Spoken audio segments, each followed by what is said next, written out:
আমাদের আজকের এই মাহফিল থেকে আমরা এই একটা অঙ্গীকার, এই একটা প্রতিজ্ঞা করি, আমরা গোটা পৃথিবীর মুসলমান আমরা একসাথে একভাবে দলবদ্ধভাবে কাফের মুশরিক বেঈমান নাস্তিক মুরতাদদের বিরুদ্ধে আমরা সবাই এক জাতীয়তার দিক থেকে বাঙালি হইতে পারি, আমরা ফিলিস্তিনি হইতে পারি, আমরা ভারতীয় মুসলমান হইতে পারি, কিন্তু ধর্মের দিক থেকে আমরা সারা পৃথিবীর মুসলমান।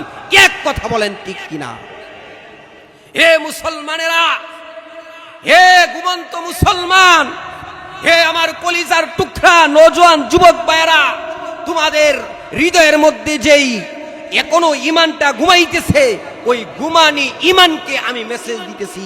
হে মুসলমান, তুমি জাগ্রত হও, তুমি জাগ্রত হও, তুমি জেগে উঠো, তুমি হুঙ্কার দেও। হে মুসলমান, তুমি আবারও হযরতে খালিদ বিন ওয়ালিদ, হযরতে সাইফুল্লাহ, হযরতে আলী, হযরতে হাসান, হযরতে হুসাইন রাদিয়াল্লাহু তাআলা আনহুম, ওই সমস্ত সাহাবায়ে কেরামের মতো আবারও তোমরা যদি দাঁড়ায়া যাও, বদরের 313 জন সাহাবীর মতো যদি গোটা বিশ্বের মুসলমান আবারও এক কাতারে একভাবে যদি দাঁড়াইতে পারে, ওই সমস্ত বদরের যুদ্ধে 1000 অস্ত্রে সজ্জিত বেঈমানদেরকে যেভাবে কচু কাটা দেওয়া হয়েছে, ইসলামের বিজয় এসেছে, ওইভাবে আমাদের বিজয়, আল্লাহ তাআলার সাহায্য আর নুসরত আর মদদ আমাদের পক্ষে থাকবে। কথা বলেন ঠিক কিনা?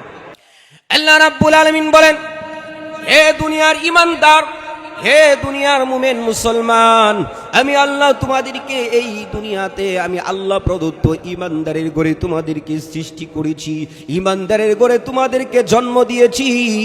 হে দুনিয়ার ঈমানদার আল্লাহ বিশ্বাসীরা, আমি আল্লাহ প্রদত্ত তোমাদেরকে আমি আল্লাহ যেই নিয়ামত দান করেছি, এই নিয়ামত পাওয়ার পরে যদি তোমরা শুকরিয়া আদায় করো, আমি আল্লাহ তোমাদের এই নিয়ামতের শুকরিয়া আদায় করার কারণে নিয়ামতগুলোকে আমি আল্লাহ আরো বাড়ায়া দিব। বলেন সুবহানাল্লাহ।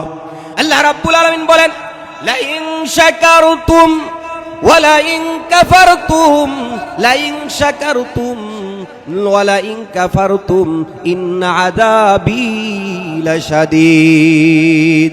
আল্লাহ রাব্বুল আলামিন বলেন, লা ইন শাকারতুম ওয়া লা আযীদান্নাকুম। হে দুনিয়ার ঈমানদার মুমিন মুসলমানেরা, আমি আল্লাহ তোমাদেরকে যে সমস্ত নিয়ামত দান করেছি, লা ইন শাকারতুম ওয়া লা আযীদান্নাকুম, আমি আল্লাহ তাআলা তোমাদেরকে যে নিয়ামত দান করেছি, ওই নিয়ামতগুলা যদি তোমরা পাওয়ার পরে শুকরিয়া আদায় করো, ওয়ালা ইন কাফারতুম, আল্লাহ তাআলা বলেন আমি আল্লাহ তোমাদেরকে যে নিয়ামত দিয়েছি, এই নিয়ামতগুলা শুকরিয়া আদায় করার কারণে ওয়ালা আযীদান্নাকুম, আমি আল্লাহ তাআলা এই নিয়ামতকে আরো প্রশস্ত করে দিব, বাড়ায়া দিব। বলেন সুবহানাল্লাহ। পরে আয়াতের অংশের মধ্যে বলেন, ওয়ালা ইন কাফারতুম, আর যদি তোমরা ওই নিয়ামতের না শুকরিয়া আদায় করো, কৃতজ্ঞ হয়ে যাও, হে দুনিয়ার ঈমানদার মুমিন মুসলমান, তাহলে তোমরা শুনো, ও কৃতজ্ঞ বান্দা যদি হয়ে যাও, ও কৃতজ্ঞ বান্দি যদি হয়ে যাও, আমি আল্লাহ ওই অকৃতজ্ঞ বান্দাদের জন্য কঠিন আযাব রেখেছি। ওই কঠিন আযাব বড় কঠিন, বড় শক্ত। আল্লাহু আকবার। এই কারণে আল্লাহ তাআলার নিয়ামত, এই নিয়ামতের শুকর যখন আমরা আদায় করব, আল্লাহ প্রদত্ত নিয়ামতগুলা আল্লাহ তাআলা আরো প্রশস্ত করে দিবেন, আরো বাড়ায়া দিবেন। বলেন না সুবহানাল্লাহ। এই কারণে প্রিয় হাজিরিন, আল্লাহ প্রদত্ত আশরাফুল মাখলুকাত, আল্লাহ প্রদত্ত ঈমান ওয়ালা মুমিন মুসলমানের ঘরে আল্লাহ তাআলা জন্ম দিয়েছেন। আল্লাহ রাব্বুল আলামিন আমার আয়াতে কারিমার শুরু অংশে আল্লাহ তাআলা বলেন, وَقَضَى رَبُّكَ أَلَّا تَعْبُدُوا إِلَّا إِيَّاهُ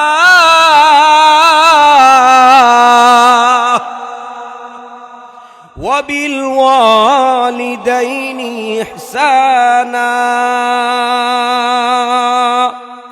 إِمَّا يَبْلُغَنَّ عِندَكَ الْكِبَرَ أَحَدُهُمَا أَوْ كِلَاهُمَا فَلَا تَقُل لَّهُمَا أُفٍّ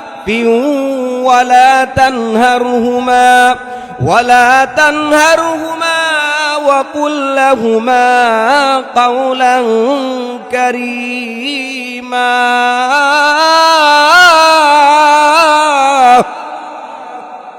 واخفض لهما جناح الذل من الرحمة وقل رب ارحمهما كما ربياني صغيرا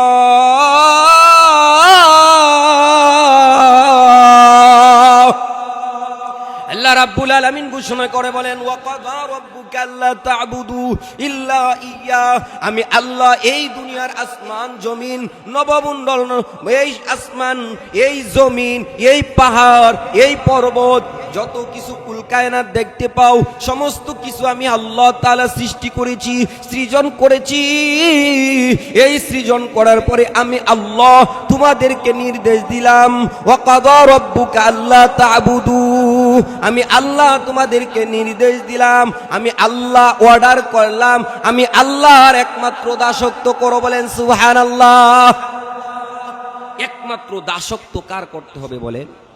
আল্লাহ তাআলার। আল্লাহ তাআলা শুরুর এই আয়াতের শুরুর অংশে এই কথাই বলেছেন, একমাত্র আমি আল্লাহর দাসত্ব করবা, আমি আল্লাহর গোলামি করবা, আমি আল্লাহ তাআলার বিধিনিষেধগুলা হে দুনিয়ার আল্লাহ বিশ্বাসীরা আদম সন্তানেরা, আমি আল্লাহর ওই হুকুম আহকাম যদি তোমরা পালন করো, আমি আল্লাহ প্রদত্ত আমি আল্লাহ তোমাদের উপরে নাজ নিয়ামতগুলা আরো বাড়ায় দিব। বলেন সুবহানাল্লাহ। সম্মানিত কিশোরগঞ্জ জেলা কঠিয়াদি মুসল্লিন একরাম পর্দার আলের মা বোনদেরকে বলবো, আল্লাহ প্রদত্ত আল্লাহ তাআলা আমাদেরকে সৃজন করেছেন, সৃষ্টি করেছেন, আল্লাহ তাআলা আমাদেরকে নির্দেশ দিয়েছেন একমাত্র আল্লাহর দাসত্ব করতে হবে, আল্লাহর গোলামি করতে হবে। আল্লাহর দাসত্ব আল্লাহর গোলামি আল্লাহর আরাধনা ছাড়া অন্য কারো ইবাদত মুসলমান করতে পারে না। কথা বলেন ঠিক কিনা? এই কারণে আল্লাহ রাব্বুল আলামিন বলেন প্রতিদিন আমরা সূরা ফাতিহা পড়ি, নামাজের মধ্যে প্রথম সূরা আমরা সূরা ফাতিহা পড়ি। ওই সূরা ফাতিহার ভিতরে আল্লাহ তাআলা আমাদেরকে শিক্ষা দিয়েছেন, হে দুনিয়ার ঈমানদার আল্লাহ বিশ্বাসীরা, আমি আল্লাহ তোমাদেরকে এই সূরা ফাতিহা দান করলাম। আর ওই সূরা ফাতিহার ভিতরে আমরা প্রতিদিন বলি ইয়্যাকা না'বুদু ওয়া ইয়্যাকা নাস্তাঈন।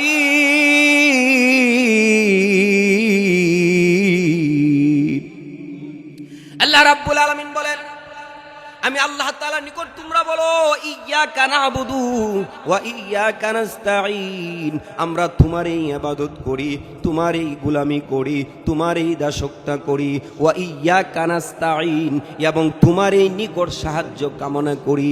হে দুনিয়ার আল্লাহ বিশ্বাসীরা, হে কটিয়াদির মুসলমানেরা, আল্লাহ রাব্বুল আলামিন আমাদেরকে সৃজন করেছেন, আল্লাহ তাআলা শিক্ষাও দিয়েছেন। এই কথা বারংবার তোমরা বলো, আমি আল্লাহ তাআলার ইবাদত তোমরা করো, আমি আল্লাহর কাছে তোমরা সাহায্য চাও। সুতরাং আমাদের ইবাদত করার একমাত্র ইবাদত পাওয়ার একমাত্র উপযুক্ত মালিক হচ্ছেন আল্লাহ তাআলা। বলেন সুবহানাল্লাহ। এই কারণে অন্য কারো ইবাদত দুনিয়াতে চলবে না, অন্য কারো গোলামি চলবে না। হে পর্দার আলের মা বোনেরা, এই কারণে আল্লাহ প্রদত্ত আল্লাহ তাআলা আমাদেরকে আল্লাহ তাআলার গোলামির জন্য নির্দেশ দিয়েছেন। আল্লাহ তাআলার গোলামি আমরা ততক্ষণ পর্যন্ত করব। অন্য আয়াতে কারিমার ভিতরে আল্লাহ তাআলা বলেন ওয়া'বুদু রাব্বাকা হাত্তা ইয়াতিয়াকাল ইয়াকিন।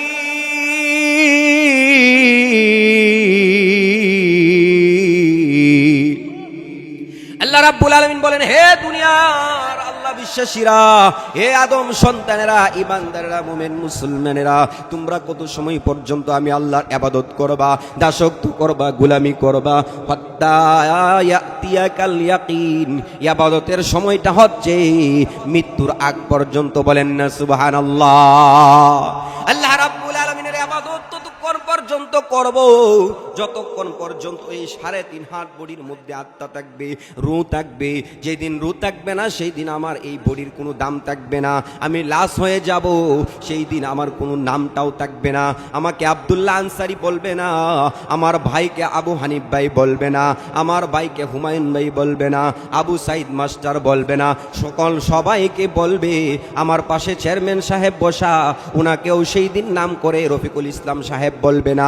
সেই দিন সবাই একসাথে এক বাক্যে বলবে এটা লাশ, এটা মুর্দা। কথা বলেন ঠিক কিনা?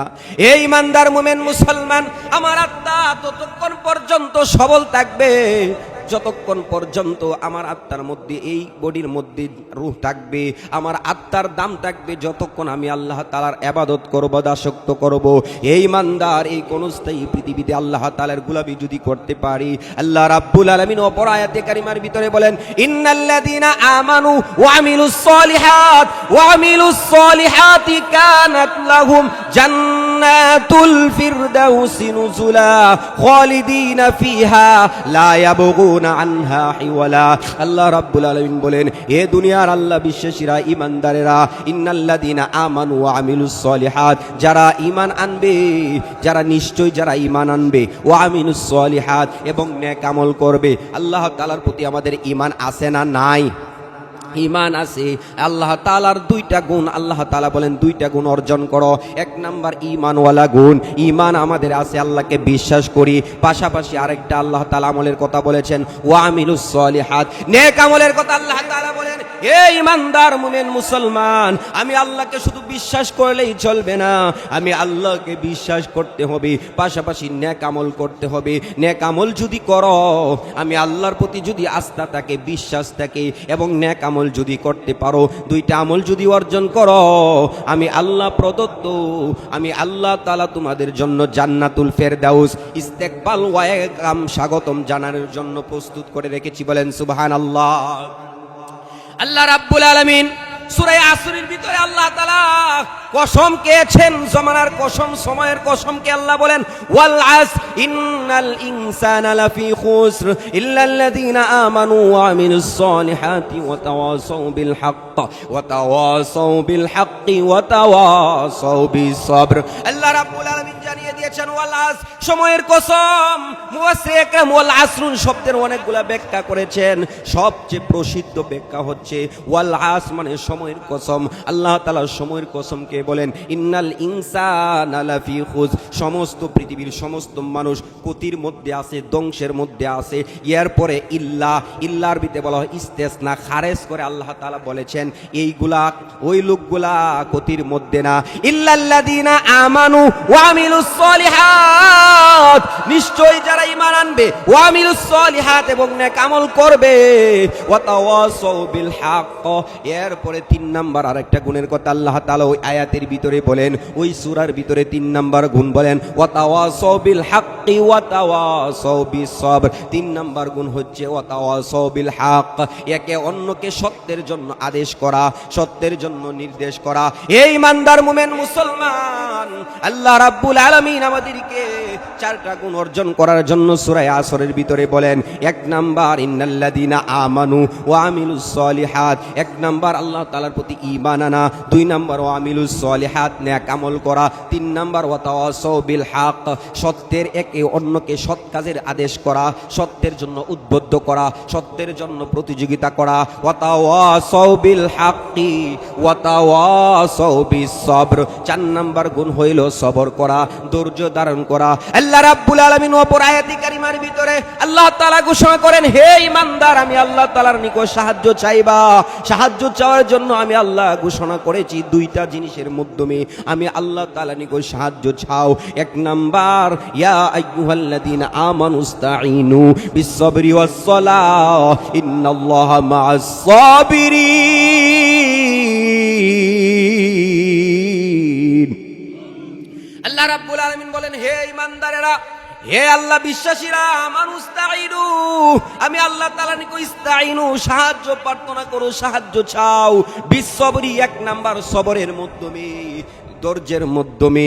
ইয়া আইয়ুহাল্লাযীনা আমানুস্তাঈনু বিস-সাবরি ওয়াস-সালাহ, 2টা গুণের কথা বলেছেন, একটা হলো সবর, 2 নাম্বার হলো বিস-সাবরি ওয়াস-সালাহ। 2য় নাম্বার গুণ হলো সবর, 1 নাম্বার গুণ সবর, 2 নাম্বার গুণ হলো সালাহ। সালাতের মাধ্যমে, নামাজের মাধ্যমে। হে ঈমানদার, নামাজ পড়তেও ধৈর্যের প্রয়োজন আছে, কথা বলেন ঠিক কিনা?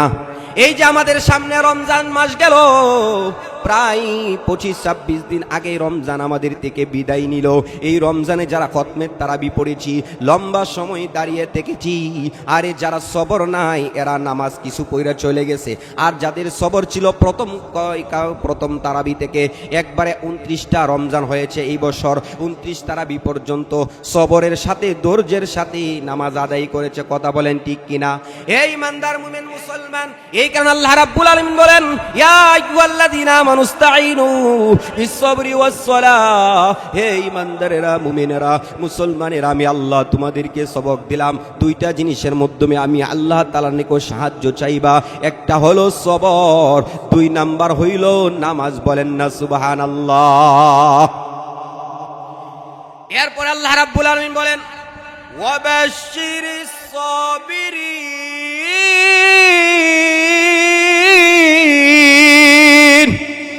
আল্লাহ তাআলা বলেন, ওগো আমার পয়গম্বর, ওগো আমার বন্ধু, ওগো আমার হাবিব, যারা নামাজ আদায় করবে, সবর আদায় করবে, ধৈর্যের মাধ্যমে নামাজ আদায় করবে, এদেরকে আমি আল্লাহ আপনাকে নির্দেশ দিলাম, তাদেরকে আমি আল্লাহর পক্ষ থেকে সুসংবাদ দান করেন। বলেন সুবহানাল্লাহ। এই কারণে সবর বড় মারাত্মক গুণ। এই কারণে ইমানদার মুমিন মুসলমান, ইবাদত করতে গেলে সবরের প্রয়োজন। আল্লাহ রাব্বুল আলামিন আমার আয়াতের শুরুর অংশে আল্লাহ তাআলা এই কথা বলেন, ইয়া ওয়া কাদা রাব্বুকা আল্লা তা'বুদু ইল্লা ইয়্যা। হে দুনিয়ার ইমানদার মুমিন মুসলমান, আল্লাহ রাব্বুল আলামিন নির্দেশ দিয়েছেন আল্লাহ প্রদত্ত একমাত্র আল্লাহর গোলামি করার জন্য। বলেন সুবহানাল্লাহ। তাহলে জমিনের মালিক কে? কথা বলেন। জমিনের মালিক কে? আল্লাহ। আসমানের মালিক আল্লাহ, পাহাড়ের মালিক আল্লাহ, পর্বতের মালিক আল্লাহ, আমার অঙ্গ প্রত্যঙ্গর মালিক আল্লাহ। আমার ভিতরে যে ইঞ্জিনের মাধ্যমে কথা বলতেছি, এই ইঞ্জিনের নাম হচ্ছে আত্মার রূহ। এই রূহর মালিক কে? কথা বলেন। আল্লাহ। এই আল্লাহ তাআলা যদি সবকিছুর মালিক হয়, তাহলে আমার আল্লাহ আমাকে নির্দেশ দিল, এই ইমানদার মুমিন মুসলমান, আমি আল্লাহ তোমাদেরকে দুনিয়াতে নির্দেশ দিলাম একমাত্র আমি আল্লাহর দাসত্ব করতে হবে, গোলামি করতে হবে। বলেন সুবহানাল্লাহ। আল্লাহ আমার রব, সেই রবই আমার সব। আল্লাহ আমার রব, সেই রবই আমার সব। দমে দমে তনু মনে তারে অনুভব, দমে দমে তনু মনে তারে অনুভব। আল্লাহ আমার রব, সেই রবই আমার সব। আল্লাহ আমার রব, সেই রবই আমার সব। তোমার দুনিয়াতে আমি যেদিকে তাকাই, ততই নিয়ামতে ডুবে আছি সবাই। তোমার দুনিয়াতে আমি যেদিকে তাকাই, ততই নিয়ামতে ডুবে আছি সবাই। ফাঁকালির গানে শুনি তসবিহ কলরব, তসবিহ কলরব। আল্লাহ আমার রব, সেই রবই আমার সব। আল্লাহ আমার রব, সেই রবই আমার সব। দমে দমে তনু মনে তারে অনুভব, দমে দমে তনু মনে তারে অনুভব। আল্লাহ আমার রব, সেই রবই আমার সব। আল্লাহ আমার রব, সেই রবই আমার সব। আকাশে শুনিলে দরণী হৃদয়, তবু যে হৃদয়ে আছো গো লুকিয়ে। তোমার মদদ ফেলে আমি আর না কিছুই চাই, তোমার প্রেমের অনল আমি কি দিয়ে নিবাই। যার হয়েছ তুমি তার নেই যে কোনো ভয়, নেই যে পরাজয়। আল্লাহ আমার রব, সেই রবই আমার সব। আল্লাহ আমার রব, সেই রবই আমার সব। দমে দমে তনু মনে তারে অনুভব, দমে দমে তনু মনে তারে অনুভব। আল্লাহ আমার রব, সেই রবই আমার সব। আল্লাহ আমার রব, সেই রবই আমার সব। মারহাবা। এই কারণে আল্লাহ রাব্বুল আলামিন বলেন ওয়া কাযা রাব্বুকা আল্লা তা'বুদু ইল্লা ইয়্যা, আমি আল্লাহ তোমাদেরকে নির্দেশ দিলাম একমাত্র আল্লাহর গোলামি করবা, আল্লাহর আরাধনা করবা, আল্লাহর দাসত্ব করবা, আল্লাহ তাআলার হুকুম আহকাম পালন করবা, অন্য কারো গোলামি চলবে না, অন্য কারোর ইবাদত করা যাবে না। তাহলে কথাগুলা বুঝে থাকলে বলেন আমাদেরকে আল্লাহ তাআলা সৃজন করেছেন, সৃষ্টি করেছেন, এই কপালকে দিয়েছেন, কথা বলেন এই কপালের মালিক আল্লাহ, এই নাকের মালিক আল্লাহ। আল্লাহ তাআলা বলেন ওয়াবুদ রব্বাকা হাত্তা ইয়াতিয়াকাল ইয়াকিন, আমি আল্লাহর দাসত্ব করবা, গোলামি করবা মৃত্যুর আগ পর্যন্ত। এই ইমানদার মুমিন মুসলমান, অন্য আয়াতের ভিতরে আল্লাহ বলেন এই কপাল আমি আল্লাহ তোমার সৃষ্টি করেছি, নাক সৃষ্টি করেছি, অঙ্গ প্রত্যঙ্গগুলো সৃষ্টি করেছি। হে দুনিয়ার ইমানদার মুমিন মুসলমান, ওয়াসজুদু ওয়াকতারিব, যখন তুমি সেজদার মধ্যে লুটিয়ে পড়ো তখন সেজদার মধ্যে লুটানোর সঙ্গে সঙ্গে আল্লাহ রাব্বুল আলামিনের বান্দাগুলা, আল্লাহ তাআলার বান্দিগুলা আল্লাহ তাআলার নিকটবর্তী হয়ে যায়, বলেন সুবহানাল্লাহ। যখন বান্দা বান্দি নামাজের রুকুর মধ্যে পড়ে যায়, নামাজের মধ্যে যখন রুকু করে আল্লাহর নিকটবর্তী হয়ে যায়, সেজদার মধ্যে যখন পড়ে যায়, কপালের মাধ্যমে সেজদা করে, নাকের মাধ্যমে সেজদা করে, তখন ওই বান্দা দূরে ছিল, নামাজের আগে অনেক দূরে ছিল, নামাজের মধ্যে যখন সেজদার মধ্যে লুটিয়ে পড়ে সঙ্গে সঙ্গে ওই বান্দা বান্দি রবের নিকটবর্তী হয়ে যায়, বলেন না সুবহানাল্লাহ। এই কারণে আল্লাহর তাআলার ইবাদত করলে আমাদেরই ফায়দা, আমাদেরই লাভ, আল্লাহর প্রিয় পাত্র হয়ে যায়, আল্লাহর সন্তুষ্টি অর্জন করে যায়। এরপরে আল্লাহ রাব্বুল আলামিন সংক্ষিপ্ত আকারে আয়াতের তাফসীর করলাম, ব্যাখ্যা দিলাম, একমাত্র আল্লাহর দাসত্ব, আল্লাহর গোলামি করবেন, আল্লাহর দাসত্ব গোলামি ছাড়া অন্য কারো, অন্য কোনো বাবার ইবাদত চলবে না, কথা বলেন ঠিক কিনা? এই কারণে আল্লাহ রাব্বুল আলামিন একমাত্র আমি আল্লাহর ইবাদত করবা, আল্লাহর হুকুম পালন করবা, আল্লাহর গোলামি করবা, দাসত্ব করবা। এরপরে আল্লাহ রাব্বুল আলামিন আয়াতের দ্বিতীয় অংশে বলেন ওয়াবিল ওয়ালিদাইনি ইহসানা,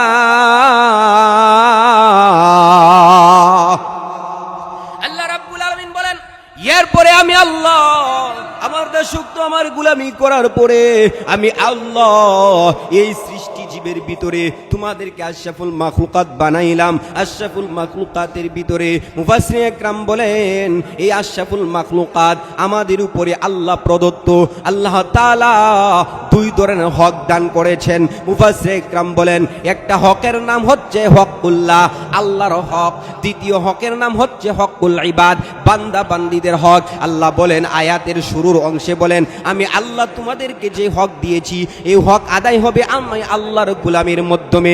দ্বিতীয় নাম্বার বান্দা বান্দির হক আদায় করতে হবে। বান্দা বান্দীদের ভিতরে সবচেয়ে দামি, বান্দা বান্দীদের ভিতরে সবচেয়ে দামি হক হচ্ছে আমরা এখানে যারা সন্তান রয়েছি আমাদের সন্তানদের উপরে আমার পিতা মাতার হক সবচেয়ে বেশি, বলেন সুবহানাল্লাহ। পিতা মাতার হকের কথা আল্লাহ তাআলা বলেন হে দুনিয়ার আল্লাহ বিশ্বাসীরা, কিশোরগঞ্জ জেলার কঠিয়াদি উপজেলার মুসলমানেরা, আল্লাহ প্রদত্ত আল্লাহ তাআলা আমাদেরকে আল্লাহ তাআলার গোলামি করার জন্য প্রথমে নির্দেশ দিয়েছেন। দ্বিতীয় নম্বরে আল্লাহ বলেন ওয়াবিল ওয়ালিদাইনি ইহসানা, পিতা মাতার সাথে সুন্দর আচরণ করো, বলেন সুবহানাল্লাহ। আল্লাহ রাব্বুল আলামিন আমার ওই তেলাওয়াতকৃত সূরা বনী ইসরাঈলের 23 এবং 24 নম্বর আয়াতে কারিমার ভিতরে দুইটা আয়াতের ভিতরে আমরা যারা সন্তান রয়েছি আমাদের সন্তানের উপরে পিতা মাতার 5 ধরনের হক রয়েছে, 6 ধরনের হক রয়েছে। কেউ বলেন 5 ধরনের হক, কেউ বলে 6 ধরনের হক। মুফাসসির একরাম এই কথার ব্যাখ্যা লিখেন 6 ধরন কিংবা 5 ধরনের যে হক রয়েছে এই হকগুলা বান্দা তুমি সন্তান হওয়ার কারণে তোমার পিতামাতার হকগুলা ধারাবাহিকভাবে ক্রমান্বয়ে আদায় করো, বলেন সুবহানাল্লাহ। এক নাম্বার হক আল্লাহ তাআলা আমাদের উপরে ফরজ করেছেন আল্লাহর দাসত্ব গোলামি যেমন করতে হবে জরুরি, যেমন দামি, যেমন ফরজ। দ্বিতীয় নম্বরে আল্লাহ বলেন, হে সন্তান, তোমার উপরে আমি আল্লাহ আমার ইবাদত বন্দেগী করার পরে তোমার পিতামাতার সেবা করতে হবে, পিতামাতার সাথে সুন্দর আচরণ করতে হবে, হুসনে সুলক আচরণ, সুন্দর আচরণ, সুন্দর ব্যবহার, সৎ ব্যবহার করার জন্য আমি আল্লাহ নির্দেশ দিলাম। এক নাম্বার আমার আল্লাহ নির্দেশ দিয়েছেন ওয়াবিল ওয়ালিদাইনি ইহসানা, পিতামাতার সাথে সুন্দর আচরণ করা। বলেন সুবহানাল্লাহ। পিতামাতার সাথে সুন্দর আচরণ করা, পিতামাতার সামনে কোনো ধরনের খারাপ আচরণ করা যাবে না। আমি শিক্ষায় শিক্ষিত হয়েছি, উচ্চ ডিগ্রি অর্জন করেছি। আমার এই উচ্চ ডিগ্রির ভিতরে, এই শিক্ষার ভিতরে যত ধরনের মাধুরতা, যত রকমের মধুরতা রয়েছে, মাধুর্যতা রয়েছে, এই মাধুর্যতা আমার সবচেয়ে, এই মাধুর্যতা পাওয়ার জন্য সবচেয়ে অধিকার আমার পিতা এবং মাতা। বলেন সুবহানাল্লাহ। আমি যত বড় ডিগ্রিওয়ালা হই না কেন, দুনিয়ার যত বড় শিক্ষায় শিক্ষিত হই না কেন, এই শিক্ষা অর্জন করার পরে আমার ভিতরে একটা ভালো ব্যবহার আসতে পারে। ওই ভালো ব্যবহার পাওয়ার জন্য সন্তান, আমার এই ভালো ব্যবহার পাওয়ার জন্য সবচেয়ে বেশি হকদার হচ্ছে আমার পিতা এবং আমার মাতা। বলেন না সুবহানাল্লাহ। এই কারণে আমরাও সন্তানেরা, আমার কলিজার টুকরা নওজোয়ান যুবক ভাইদেরকে বলবো, আমার যুবতী বোনদেরকে বলবো, এ আমার যুবক ভাইরা, যুবতী বোনেরা, আমরা অনেক সময় দেখা যায় এর বিপরীত আচরণ করি। আল্লাহ বলেন তোমার পিতা মাতার সাথে সুন্দর আচরণ করো, সুন্দর ব্যবহার করো। এর বিপরীত আমরা খারাপ আচরণ করি, পিতা মাতার সাথে খারাপ ধারণা করি, খারাপ আচরণ করি, খারাপ ব্যবহার করি। কথা বলেন ঠিক কিনা? অথচ বন্ধু বান্ধবের সাথে সুন্দর ব্যবহার করি। আমি পুরুষ, আমি যুবক, আমার সুন্দর ব্যবহার, আমার গার্লফ্রেন্ডের সাথে আমি সুন্দর ব্যবহার করি। আরে আমি মহিলা, আমি যুবতী, আমার সুন্দর ব্যবহার মোবাইলের মাধ্যমে আমার বয়ফ্রেন্ডের সাথে করি। কথা বলেন ঠিক কিনা? অথচ আল্লাহ বলেন ওয়াবিল ওয়ালিদাইনি ইহসানা, তোমার সুন্দর ব্যবহারটা তোমার পিতামাতার সাথে করতে হবে। পিতামাতার সাথে কর্কশ আচরণ করে বাহিরে গেলে বন্ধু বান্ধবের সাথে আড্ডা দেয়, সুন্দর ব্যবহার, সমাজের মানুষের সাথে সুন্দর ব্যবহার। অথচ এর বিপরীত বাড়িতে আইসা পিতামাতার সাথে খারাপ ব্যবহার আছে না নাই? আমার আল্লাহ বলেন, এ দুনিয়ার ইমানদারেরা, আমি আল্লাহ তোমাদেরকে প্রথম নাম্বার পিতামাতার ব্যাপারে যেই নির্দেশগুলা দিয়েছি, এই নির্দেশের ভিতরে প্রথম নাম্বার নির্দেশ হইল ওয়াবিল ওয়ালিদাইনি ইহসানা, তোমার পিতামাতার সাথে সুন্দর আচরণ করতে হবে। বলেন সুবহানাল্লাহ। পিতামাতার সেবা করতে হবে, পিতামাতার খেদমত করতে হবে। জমানার শ্রেষ্ঠ বড় বুজুর্গ ছিলেন হযরতে বাইজিদ মুস্তাবি রহমাতুল্লাহ আলাইহি। আরে বাইজিদ মুস্তাবি রহমাতুল্লাহ আলাইহি, আরে বয়সে অল্প ছিলেন, কিশোর বয়সে, কোনো যুবক হয় নাই, 7-8 বছর বয়সের যুবক। ওই যুবকের কেমন সেবা ছিল, মার সম্পর্কে তার কত সুন্দর আচরণ ছিল। হযরতে বাইজিদ মুস্তাবি রহমাতুল্লাহ আলাইহির আম্মা বাইজিদ মুস্তাবি রহমাতুল্লাহ আলাইহির আম্মা অসুস্থ হয়ে গেছেন। বাইজিদ মুস্তাবি রহমাতুল্লাহ আলাইহি ওই ছোট কিশোর বয়সে মার খেদমত করতেছে, সেবা করতেছে। ছোটবেলায় আব্বা মারা গেছেন, এতিম সন্তান, বিধবা মার খেদমত করে মা অসুস্থ হয়ে গেছেন। শরীর পুরা জ্বরে আক্রান্ত হয়ে গেছে, গা পুরা জ্বর, মার তৃষ্ণা লেগেছে।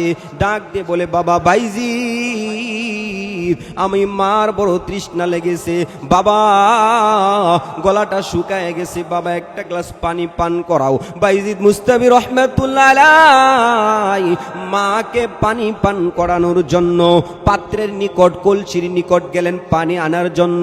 গিয়ে দেখলেন ঘরের মধ্যে, লুটার মধ্যে পানি নাই, কলসির মধ্যে পানি নাই।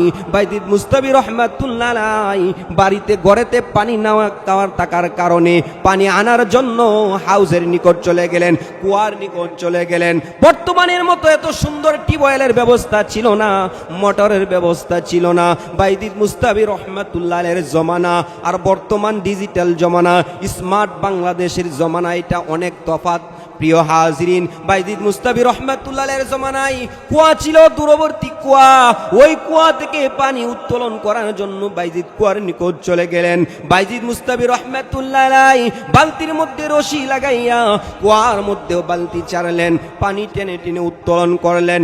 এরপরে লুটার মধ্যে পানি ভরলেন, গ্লাসের মধ্যে, জগের মধ্যে, কলসির মধ্যে পানি বইরা এরপরে ওই পানি নিয়া বাড়িতে আসছেন। আয়েশা মোটামুটি কিছু সময় দেরি হয়ে গেছে।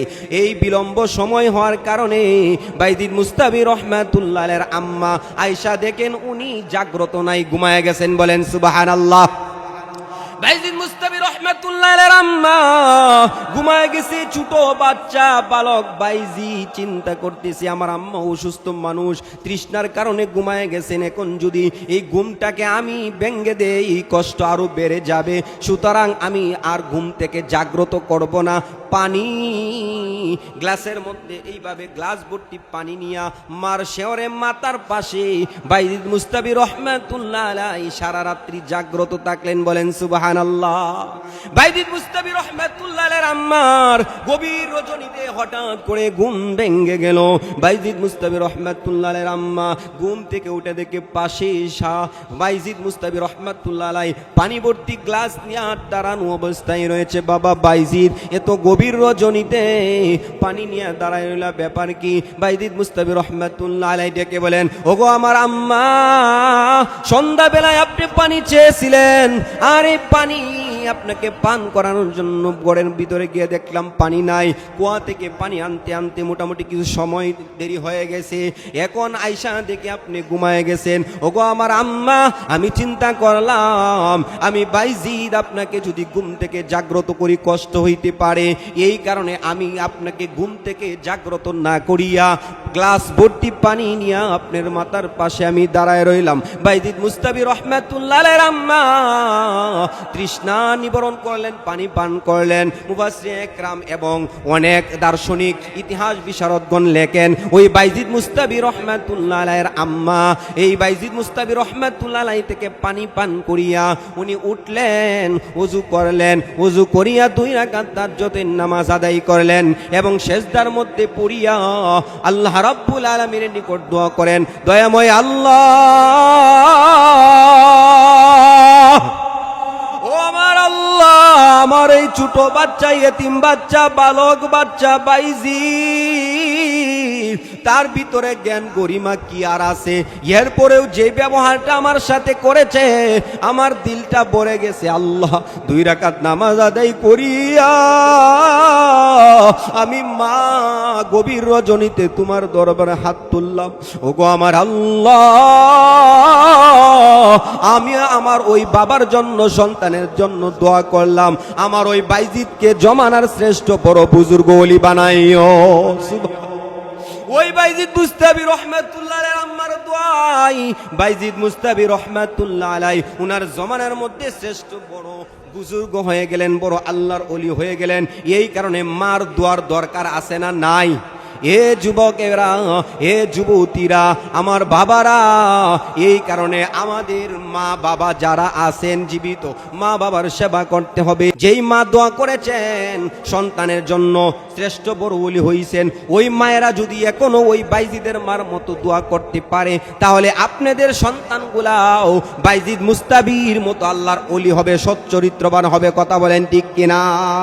মায়ের দোয়া লৌহে মুমিন, মায়ের দোয়া লও, মায়ের দোয়া লৌহে মুমিন, মায়ের দোয়া লও, মায়ের দোয়া লৌহে মুমিন, মায়ের দোয়া লও, মায়ের দোয়া লৌহে মুমিন, মায়ের দোয়া লও। বিপদে পড়বে না তুমি, বিপদে পড়বে না তুমি যখন যেতাই যাও, মায়ের দোয়া লৌহে মুমিন, মায়ের দোয়া লও, মায়ের দোয়া লৌহে মুমিন, মায়ের দোয়া লও। মায়ে যখন দোয়া করে চলে যায় ওই আরশ পানে, মায়ে যখন দোয়া করে চলে যায় ওই আরশ পানে, সাথে সাথে কবুল হয় ফল দেখিতে পাও, সাথে সাথে কবুল হয় ফল দেখিতে পাও। মায়ের দোয়া লৌহে মুমিন, মায়ের দোয়া লও, মায়ের দোয়া লৌহে মুমিন, মায়ের দোয়া লও, মায়ের দোয়া লৌহে মুমিন, মুমিন মায়ের দোয়া লও, মায়ের দোয়া লও হে মুমিন মায়ের দোয়া লও। যার কারণে বাইজিদেরই নাম ছড়িয়েছে বিশ্বভুবন, ছোট্ট শিশু বাইজিদেরই মতন সবাই হও, ছোট্ট শিশু বাইজিদেরই মতন সবাই হও। মায়ের দোয়া লও হে মুমিন মায়ের দোয়া লও, মায়ের দোয়া লও হে মুমিন মায়ের দোয়া লও।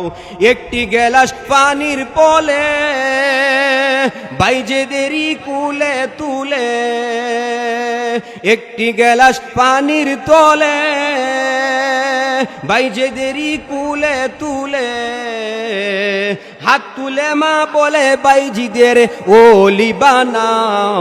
মায়ের দোয়া লও হে মুমিন মায়ের দোয়া লও, মায়ের দোয়া লও হে মুমিন মায়ের দোয়া লও, মায়ের দোয়া লও হে মুমিন মায়ের দোয়া লও। যাহা কিছু হও না কেনে কিছুই না হয় মায়ের দোয়া বিনে, বাস্তবে না বুঝে বলো করো না যে পাও। মায়ের দোয়া লও হে মুমিন মায়ের দোয়া লও, মায়ের দোয়া লও হে মুমিন মায়ের দোয়া লও। আল্লাহু আকবার। আল্লাহ রাব্বুল আলামিন বলেন ওয়াবিল ওয়ালিদাইনি ইহসানা, আমার আল্লাহ এক নাম্বার নির্দেশ দিয়েছেন পিতা মাতার সাথে সুন্দর আচরণ করা, পিতা মাতার সেবা করা, পিতা মাতার খেদমত করা। আল্লাহ রাব্বুল আলামিন এক নাম্বার আমাদেরকে নির্দেশ দিয়েছেন, আমরা যারা সন্তান রয়েছি এই কারণে আমার পিতার সাথে সুন্দর আচরণ করতে হবে, আমার মাতার সাথে সুন্দর আচরণ করতে হবে। প্রিয় হাজিরিন, মাতা পিতার সেবা যত্ন যদি করি এই দুনিয়াতে আল্লাহ তাআলা ইজ্জতওয়ালা সম্মানওয়ালা জিন্দেগি দান করবেন। হায়াতের ভিতরে আল্লাহ তাআলা খায়রার বরকত, রিজিকের ভিতরে আল্লাহ তাআলা প্রশস্ততা বাড়ায় দিবেন। বলেন সুবহানাল্লাহ। মার দোয়াই, এই কারণে মার দোয়া আল্লাহ তাআলা নিকট সরাসরি কবুল হয়ে যায়। জমানার পয়গম্বর হযরতে মূসা আলাইহিস সালাতু ওয়াস সালামের জমানায় বৃদ্ধা মা প্রতি ওয়াক্তে কাবার কায়া কায়া হাত তুলে দোয়া করে, আমার আল্লাহ আমার সন্তানকে জমানার পয়গম্বর মূসা আলাইহিস সালাতু ওয়াস সালামের সাথে তুমি জান্নাত দিও। বলেন সুবহানাল্লাহ। মূসা আলাইহিস সালাতু ওয়াস সালাম লম্বা চড়া ঘটনা সংক্ষিপ্ত আকারে বলতেছি। মূসা আলাইহিস সালাতু ওয়াস সালাম দোয়া করেন, রব্বে কারীম দয়াময় আল্লাহ, যেহেতু আমাকে তুমি পয়গম্বর বানিয়েছো, নবী বানিয়েছো, জান্নাত দিবা, আমার জান্নাতের সাথী কে হবে জানতে চাই। আল্লাহর পয়গম্বর আল্লাহ তাআলা নিকট দোয়া করলেন, আল্লাহ তাআলা জানায় দিলেন, ওগো আমার বন্ধু, ওগো আমার পয়গম্বর মূসা, তোমার সাথে যিনি জান্নাতে যাবেন, তোমার পাশে যিনি থাকবেন, ওই ব্যক্তি হচ্ছেন অমুক এলাকার অমুক বাজারের কসাই। বলেন না সুবহানাল্লাহ। প্রিয় হাজিরিন, লম্বা চড়া ঘটনা। মূসা আলাইহিস সালাতু ওয়াস সালাম সফরে বের হয়েছেন ওই কসাইকে দেখার জন্য। ওই কসাইয়ের কি আমল, যে আমলে আল্লাহ তাআলা উনাকে ওই কসাই ব্যক্তিকে নবী পয়গম্বরের সাথে জান্নাত দিবেন। ওই পয়গম্বর মূসা আলাইহিস সালাতু ওয়াস সালাম কসাইয়ের বাড়ি পর্যন্ত চলে গেলেন। পরিচয় পেয়ে মূসা আলাইহিস সালাতু ওয়াস সালাম উনার পরিচয় গোপন রেখে ওই কসাইয়ের পরিচয় পেয়ে উনার বাড়িতে থাকতে লাগলেন। একদিন, দুই দিন, তিন দিন, কোনো আমল পাইতেছেন না। কি আমল করে, যে আমলের কারণে আমি মূসার সাথে জান্নাতে থাকবে। পরিশেষে দেখলেন ওই গুস্তকুর ওই ব্যক্তি, কসাই ব্যক্তি প্রতিদিন গুস্তগুলা কর্তন করে কেড়ে বিক্রি করে এবং গুস্তের ভিতরে নরম নরম হাড্ডি বিশিষ্ট সিনার হাড্ডিগুলা, সিনার গুস্তগুলা আলাদা টুকরার মধ্যে, পলিথিনের মধ্যে টুকরা আকারে, প্যাকেট আকারে জমা করেন। এরপরে বাড়িতে সন্ধ্যাবেলায় নিয়ে যায় এবং নিজের হাতে বাক্সা করিয়া মাকে খাওয়ায় এবং মা প্রতিদিন ওই সন্তানের জন্য দোয়া করে, রব্বে কারীম, আমার সন্তান আমাকে যেই সেবা করে, যেই খেদমত করে, এর বিনিময়ে আমার সন্তানকে আমাদের জমানার পয়গম্বর মূসা আলাইহিস সালাতু ওয়াস সালামের সাথে জান্নাতে ঢুকাইও। বলেন সুবহানাল্লাহ। এই কারণে আমার কলিজার টুকরা যুবক ভাই, ভাই, আমার যুবতী বোনেরা, মুরব্বিয়ানে আযম, পর্দার আলের মা বোনেরা, এই কারণে আল্লাহ রাব্বুল আলামিন এক নাম্বার নির্দেশ দিয়েছেন, ওয়াবিল ওয়ালিদাইনি ইহসানা, পিতা মাতার সাথে সুন্দর আচরণ করো, হুসনে সুলুক ব্যবহার করো, সৎ ব্যবহার করো। কারণ জানো না তোমার পিতা তোমার জন্য কত কষ্ট করেছেন। এ সন্তান, তুমি জানো না যেই পিতা নিজের জীবনের সব ত্যাগ করে তোমাকে আনন্দ দেওয়ার জন্য তোমার এই কালো চেহারার মধ্যে, এই মলিন চেহারার মধ্যে একবার হাসি ফোটানোর জন্য পিতা সকাল থেকে রাত্রি পর্যন্ত মাথার গাম পায়ে পর্যন্ত ফেলেছে, এত কষ্ট করেছে, রিক্সা চালাইছে, ভ্যান চালাইছে, অটো চালাইছে, এই বৈশাখ মাসে এই প্রচন্ড গরমের ভিতরে ক্ষেতের মধ্যে ধান লাগাইছে, ধান কাটছে, ধান মারাইছে, এত কষ্ট করে করে সন্তান তোমাকে শান্তি দেওয়ার জন্য পিতা একমাত্র কষ্ট করেছে, এছাড়া কোনো অন্য উদ্দেশ্য নাই। কথা বলেন ঠিক কিনা? এই কারণে আমার কলিজার টুকরা, এই কটিয়াদির মুসলমানেরা, ফেকা মারার মুসলমানেরা, ভালো করে বুঝেন যুবক ভাইয়েরা, পিতার সাথে আমি অনেক সময় খারাপ আচরণ করি, দুর্ব্যবহার করি, আমার পিতা আমাকে ধমক দিলে চোখ রাঙ্গাইয়া প্রতিবাদ করি। কথা বলেন আছে না নাই? এ সন্তান, কপাল পোড়া সন্তান, আমার পিতা আমার জন্য এত কষ্ট করে ঈদের দিন আমার পিতার নিকট ঈদের আগে আমি আবেদন করেছি, বাবা ঈদের দিন, এবারের ঈদের দিন আমাকে যদি সুন্দর জামা, নতুন জামা না কইরা দাও। এবারে বললাম ঈদের দিন আমি আনন্দ ভোগ করব না। পিতা অনেক কষ্ট করিয়া কিছু টাকা সঞ্চয় করেছেন, ঈদের দিন মোটামুটি একটা আয়োজন করিয়া পরিবারের সকল সন্তানদেরকে নিয়া পিতা মাতা একত্রিত হইয়া একটু খাবার দাবার করবেন। এই জমানোর টাকাগুলা সন্তান যখন বলতেছে, আমার বন্ধু বান্ধবেরা নতুন কাপড় চোপড় পরিধান করছে, নতুন কাপড় কিনছে, নতুন কাপড় করি আনছে, আমার পিতা আমাকেও যদি তাদের মতো করে নতুন জামা না দেও তাহলে এবার আমি ঈদ করব না। এই কথা বলিয়া সন্তান যখন মাটির মধ্যে গড়াগড়ি খায়, পিতা চোখের পানি ছেড়ে বলে, হারে তো কষ্ট করিয়া অল্প টাকা সঞ্চয় করেছিলাম, বাজার থেকে ভালো কিছু খাবারের ব্যবস্থা করব। আমার এই সন্তানটা, আমার এই ছেলেটা, আমার এই মেয়েটা বায়না ধরছে, এবার যদি তাকে দামি কাপড় চোপড়, নতুন কাপড় চোপড় না কিনা দেই, জুতা না কিনা দেই, তাহলে ঈদের আনন্দ ভোগ করবে না, হইতেই পারে না। মার সাথে পরামর্শ কি করা যায়? ঠিক আছে, আমাদের আনন্দ ভোগ বাদ দিয়া, খাবার দাবার বাদ দিয়া, এই জমানো টাকা নিয়ে তাড়াতাড়ি কটিয়াদির বাজারে চলে যান। আগামী সকাল বেলায় ঈদ, আজকে ঈদের চাঁদের রাত্রি, যান এই রাত্রির ভিতরে সন্তানের জন্য নতুন জামা কাপড় নিয়ে আসেন। বাবা ওই জমানো টাকা নিয়ে কটিয়াদি বাজার থেকে সন্তানের জন্য নিজেদের দুঃখ কষ্ট এইগুলা হাসি মুখে বরণ করিয়া সন্তানের মুখে হাসি ফুটানোর জন্য বাবা কটিয়াদির বাজার থেকে নতুন কাপড় চোপড় করিয়া সন্তানের হাতে যখন দেয়, সন্তান তখন বলে, হ্যাঁ এই আমি খুশি হয়ে গেলাম। বাবা মা বলে, আমাদের খাবারের কষ্ট এইটা সহ্য করলাম, আমাদের সন্তানের মুখে হাসি ফোটাইতে পারলাম, এতে আমাদের আনন্দ। কথা বলেন ঠিক কিনা?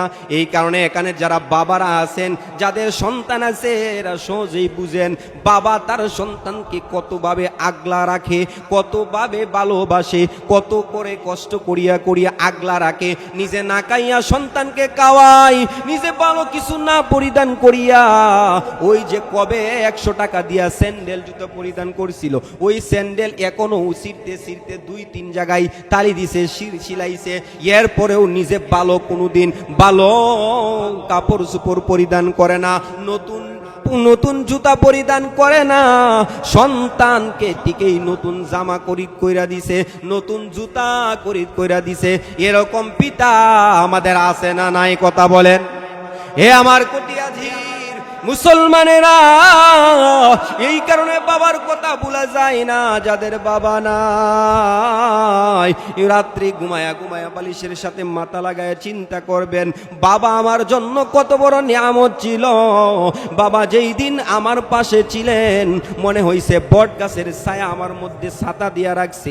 আরে বাবা যেই দিন হারায় গেল, এই বাবা যেই দিন অন্ধকার কবরে চলে গেল, সেই দিন বোঝা গেছে আমার উপরে দুনিয়ার পাহাড় ভেঙে গেছে। আহা, আল্লাহু আকবার। এই কারণে যাদের বাবা নাই, অন্ধকার কবরের যাত্রী হয়ে গেছেন, বাবাদের জন্য আমাদের দায়িত্ব হইল দোয়া করা। আল্লাহ রাব্বুল আলামিন যাদের পিতা নাই, ওই এতিম সন্তানদের পিতার কবরে আল্লাহ তাআলা জান্নাতি নূর দান করক, বলেন আমিন। প্রিয় হাজিরিন, এরপরে আল্লাহ রাব্বুল আলামিন আমার দ্বিতীয় আয়াতের, এই আয়াতের পরের অংশের মধ্যে বলেন, ওয়াবিল ওয়ালিদাইনি ইহসানা ইম্মা ইয়াবলুগান্না ইনদাকাল কিবরা আহাদুহুমা আও কিলাহুমা ফালা তাকুল লাহুমা উফ ইম্মা ইয়াবলুগান্না ইনদাকাল কিবরা আহাদুহুমা আও কিলাহুমা ফালা তাকুল লাহুমা। আমার আল্লাহ রাব্বুল আলামিন জানিয়ে দিয়েছেন, ওই পিতা মাতার ভিতরে, যেইজন পিতা মাতার ভিতরে দুইজনকে যদি তোমরা জীবিত পাও, অথবা দুইজনের কোনো একজনকে যদি জীবিত পাও, তাহলে পিতা মাতার সেবা এমন ভাবে করো যাতে আমার আল্লাহ তোমার উপরে রাজি হয়ে যায়, খুশি হয়ে যায়। আল্লাহ তাআলা যাতে তোমাকে জান্নাত দিয়ে দেন। হে ইমানদার মুমিন মুসলমান, কোটিয়াদির মুসলমানেরা ভালো করে বুঝেন, আল্লাহ রাব্বুল আলামিন 2 নাম্বার নির্দেশ দিয়েছেন, আমার পিতা মাতা যদি জীবিত থাকে, পিতা মাতার সেবা করতে হবে, ভালো ব্যবহার করতে হবে। 3 নাম্বার আল্লাহ নির্দেশ দিয়েছেন, উফি ওয়ালা তানহারহুমা, পিতা মাতাকে ধমক দেওয়া যাবে না, ওয়াকুল্লাহুমা কাউলান কারীমা। 4 নাম্বার আল্লাহ নির্দেশ দিয়েছেন, পিতা মাতার সাথে সুন্দর সুন্দর কথা বলতে হবে, মিষ্টি মিষ্টি মধুর মধুর করে কথা বলতে হবে। হে আমার বাবারা, হে আমার কলিজার টুকরা যুবক ভাইয়েরা, পর্দার আলের যুবতী বোনেরা, আমরা জানি না আমাদের মাদের সাথে কত দুর্ব্যবহার করি, অথচ আমার মা আমার জন্য কত কষ্ট করেছেন। মার কথা কখনো ভোলা যায় না। যেই সন্তানেদের মা, যাদের মা নাই, আরে মা একটা শব্দ দিয়া, একটা অক্ষর দিয়া, একটা বর্ণ দিয়া শব্দটা লেখা হয় মা। সবাই বলেন মা, আরো জোরে বলেন মা। এই মা যখন ডাকি, আমার কলিজার মধ্যে আনন্দ লাগে, আমার মার কলিজাটাও শীতল হয়ে যায়। এই মার সাথে সুন্দর আচরণ করার জন্য আল্লাহ নির্দেশ দিয়েছেন, পিতার সাথে সুন্দর আচরণ করো, মার সাথে সুন্দর আচরণ করো। আমার আল্লাহ নির্দেশ দিয়েছেন, এই মা তোমার জন্য কত কষ্ট করেছেন। আল্লাহ তাআলার পয়গম্বর বিশ্বনবী রাহমাতুল লিল আলামিনের দরবারে সাহাবী দৌড়ে গিয়ে হাজির হয়ে, ইয়া রাসূলুল্লাহ, ইয়া হাবিবাল্লাহ, খেদমত করব কাম। আল্লাহর নবী বলেন তোমার মার। আবার দ্বিতীয়বার বলেন, ইয়া রাসূলুল্লাহ, খেদমত করব কার? আল্লাহর নবী বলেন তোমার মার। আবার সাহাবী বলবেন, ইয়া রাসূলুল্লাহ, খেদমত করব কার? আল্লাহর নবী আবার জবাব দেয় তোমার মার। চতুর্থবার সাহাবী প্রশ্ন করেন, ইয়া রাসূলুল্লাহ, খেদমত করব কার? আল্লাহর নবী তখন চতুর্থবার জবাব দেয় সুম্মা আবুকা। চতুর্থবার বলেন তোমার পিতার সেবা করবা। 3 বার মার কথা বলেছেন। মুহাদ্দিসিনে একরাম ওই হাদিসের ব্যাখ্যায় লেখেন, আল্লাহ রাব্বুল আলামিনের পক্ষ থেকে মা এবং বাবা নিয়ামত। মা সন্তানের জন্য কতটুক নিয়ামত, পিতা যতটুক নিয়ামত, এর থেকে মার হক বেশি, মার অধিকার বেশি। কারণ 3টা জায়গার মধ্যে মার কষ্ট বেশি, পিতার কষ্ট নাই। লালন পালনের ক্ষেত্রে পিতাও কষ্ট করেছে, মাও কষ্ট করেছে, কিন্তু 3 জায়গার মধ্যে মার কষ্ট বেশি। এই কারণে মার অধিকার আল্লাহ তাআলার হাবিব বাড়ায়া দিয়েছেন, বলেন সুবহানাল্লাহ। প্রিয় হাজরিন, 1 নাম্বার কষ্ট আমার মা জননী আমাকে 10 মাস 10 দিন এই পেটের মধ্যে ধারণ করেছে। আল্লাহু আকবার। পেটের মধ্যে ধারণ করা কত কষ্ট, পেটের মধ্যে ধারণ করা কত দুঃখ, কত যাতনা দুনিয়ার কোনো পুরুষকে আল্লাহ তাআলা এই কষ্ট বুঝার অনুভব করার জ্ঞান দান করে নাই। সামান্য কিছু অনুভব আমরা করতে পারি। এ আমার কিশোরগঞ্জ জেলার কটিয়াদির ফেকা মারার মুসলমান যুবক ভাইয়েরা, যুবতী বোনেরা, ও আমার পর্দার আলের মারা, উপস্থিত আমার মুরব্বী বাবারা, এই কারণে আল্লাহ রাব্বুল আলামিনের পক্ষ থেকে আমার মা, আপনার মা আপনাকে পেটে ধারণ করেছেন, আমার মা আমাকে পেটে ধারণ করেছেন। এক নাম্বার কষ্ট 10 মাস 10 দিন পেটে রেখেছেন। পেটের মধ্যে আমি যখন ছিলাম আমি দেখতে পাইলাম রমজানে আমাকে আল্লাহ তাআলা একটা ছেলে সন্তান দান করেছে। আগে একটা মেয়ে সন্তান আল্লাহ তাআলা দান করেছিলেন। আমার ওই এই ছেলে সন্তান যখন তার মার পেটের মধ্যে ছিল, আমার বিবির পেটের মধ্যে ছিল, আমি দেখলাম আমার মেয়েটা পেটের মধ্যে যেই অবস্থায় ছিল আমার ওই ছেলেটা পেটের মধ্যে এই অবস্থায় নাই। আর এই মেয়ে সন্তানের অবস্থা একরকম আর ছেলে সন্তানের অবস্থা আর একরকম। কথা বলেন ঠিক কিনা? সন্তান দুনিয়াতে দেখবেন ছেলেরা আর মেয়েরা এক না। ছেলেরা একটু উগ্র হয়, দুষ্টমি একটু বেশি করে, আর মেয়েরা একটু নম্র ভদ্র শান্তশিষ্ট হয়। কথা বলেন ঠিক কিনা?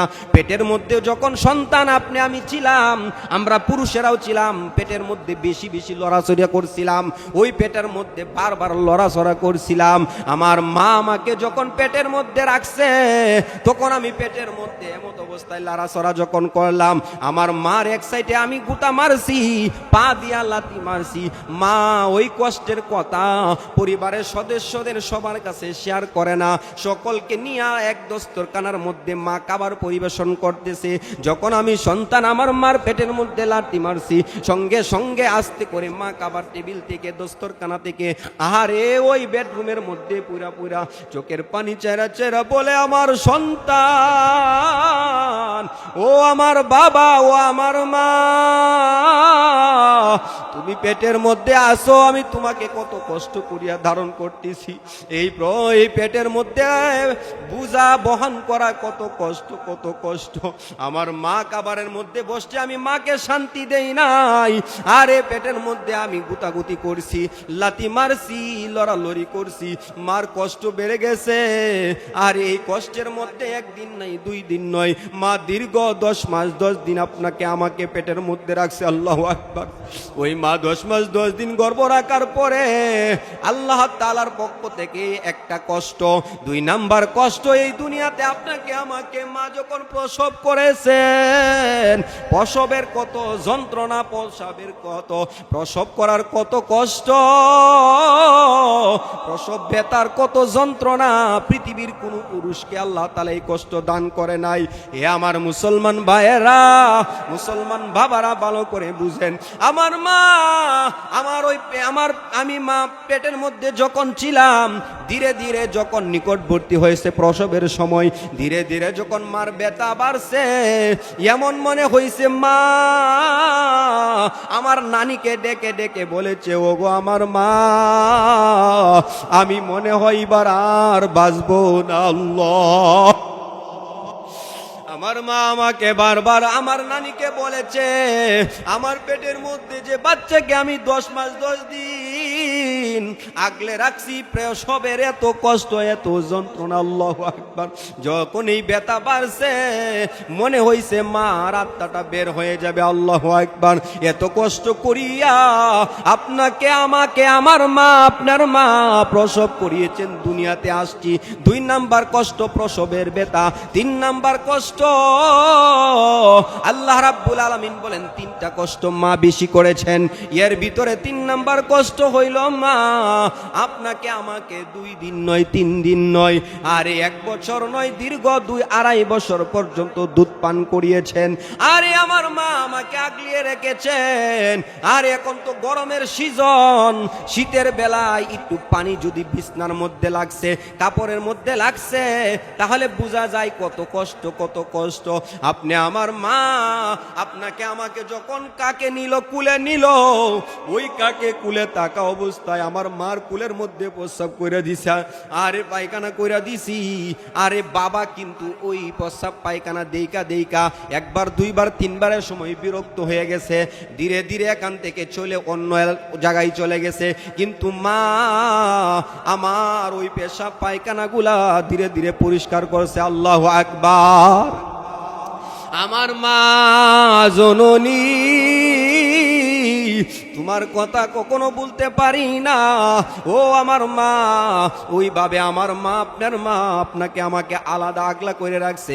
একটা নয়, দুইটা নয়, বারবার প্রস্রাব করছি, বারবার কাপড় পাল্টাইছেন। এরপরে দেখে আর কাপড় নাই, তেনা নাই। আরে এখন সব কাপড় শেষ হয়ে গেছে। মা তার এই আঁচল দিয়া আগলা করে ডাইন পাশে রাখছে, আবারও পেশাব পায়খানা করে দিছি। এরপরে মা তার ওই ডান কাছ থেকে বাম পাশে নিছে, বাম পাশে আবারও পেশাব পায়খানা করে দিছি।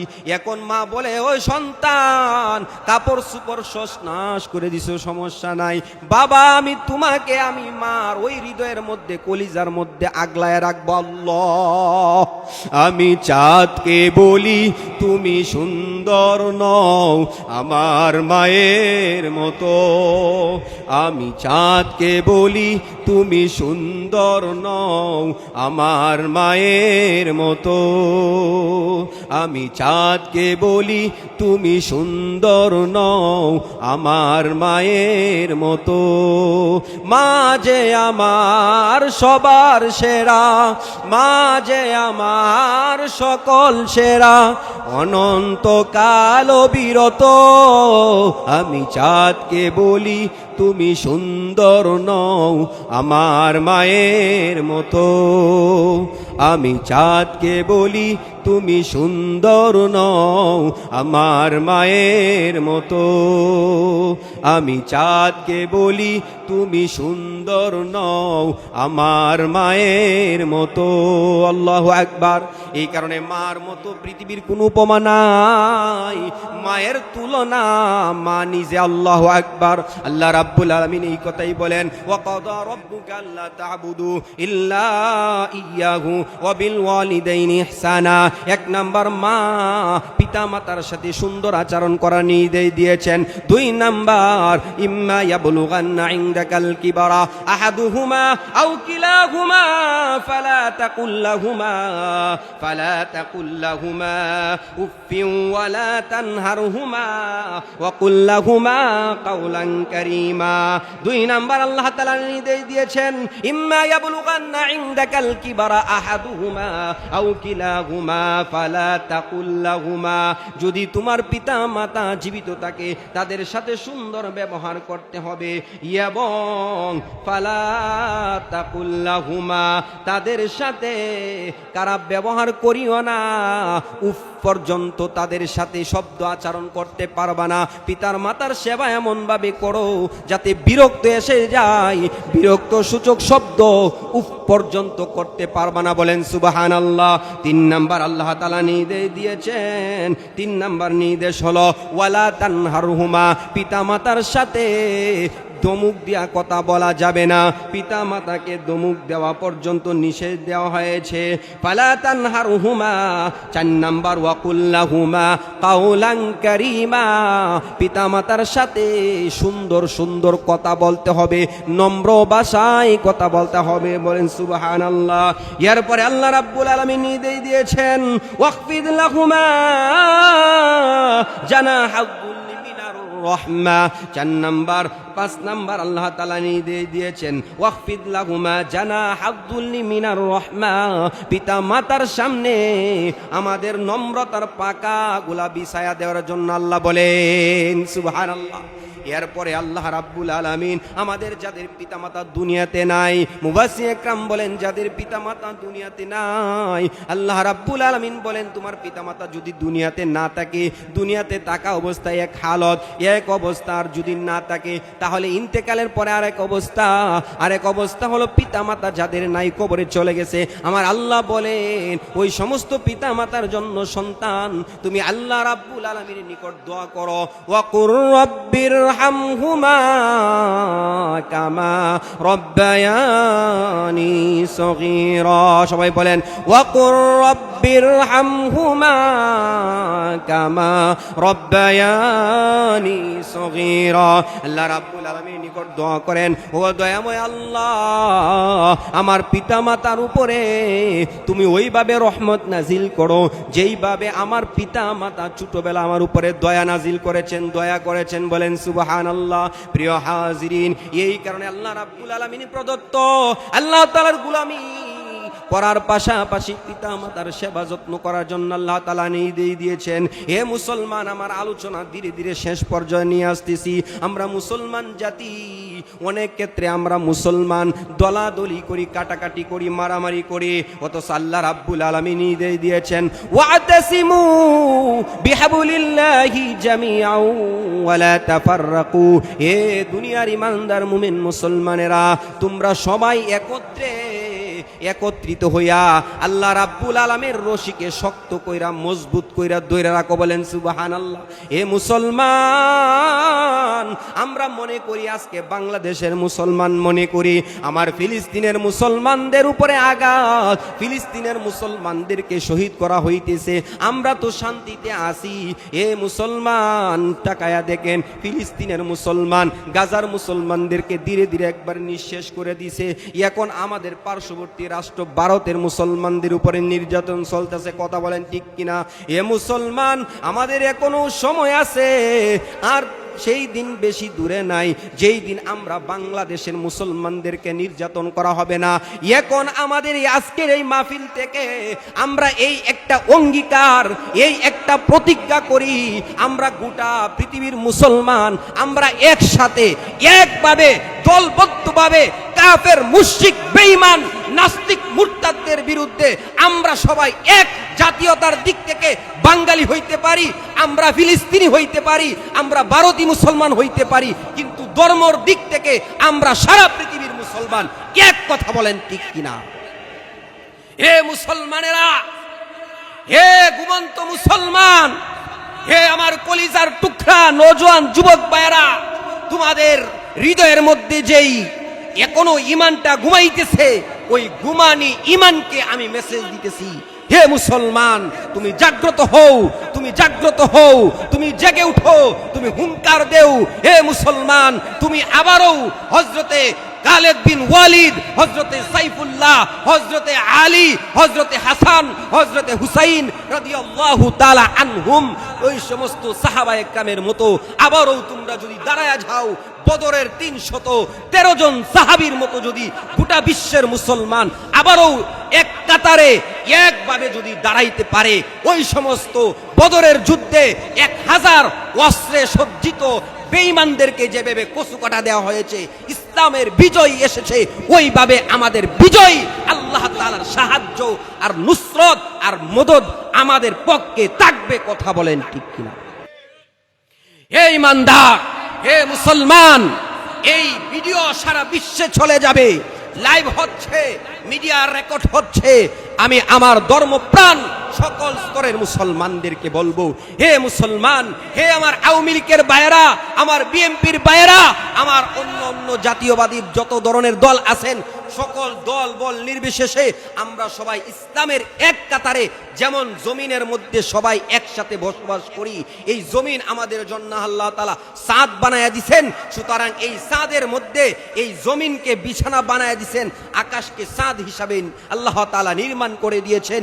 এই জমিন, এই বিছানার মধ্যে দাঁড়াইয়া আমরা যেভাবে কাজ কাম করি, আর ওই ছাদের নিকট, ওই চাঁদের পাশে দাঁড়াইয়া আমরা যেভাবে চলি, এক কাতারে আমরা আমাদের সকল ধরনের সবগুলা ভেদাভেদ ভুলে গিয়া আমরা এক, আল্লাহ তাআলা যেমন এক, আমাদের পয়গম্বর যেমন এক, আল্লাহ তাআলা প্রদত্ত কোরআন যেমন আমাদেরকে আল্লাহ তাআলা একটা দান করেছেন, ওই এক ইসলামের ছায়াতলে এক যদি আমরা সকলেই হতে পারি, আল্লাহ প্রদত্ত ইসলামের বিজয়ী সাহাবায়ে কেরামের মাধ্যমে যেইভাবে আসছে, সেই দিন বেশি দূর নয়, আমরা যদি আবারও এক হইতে পারি বদরের সাহাবায়ে কেরামের মতো, অবশ্যই আমাদের পক্ষে বিজয় আসবে। কথা বলেন ঠিক কিনা?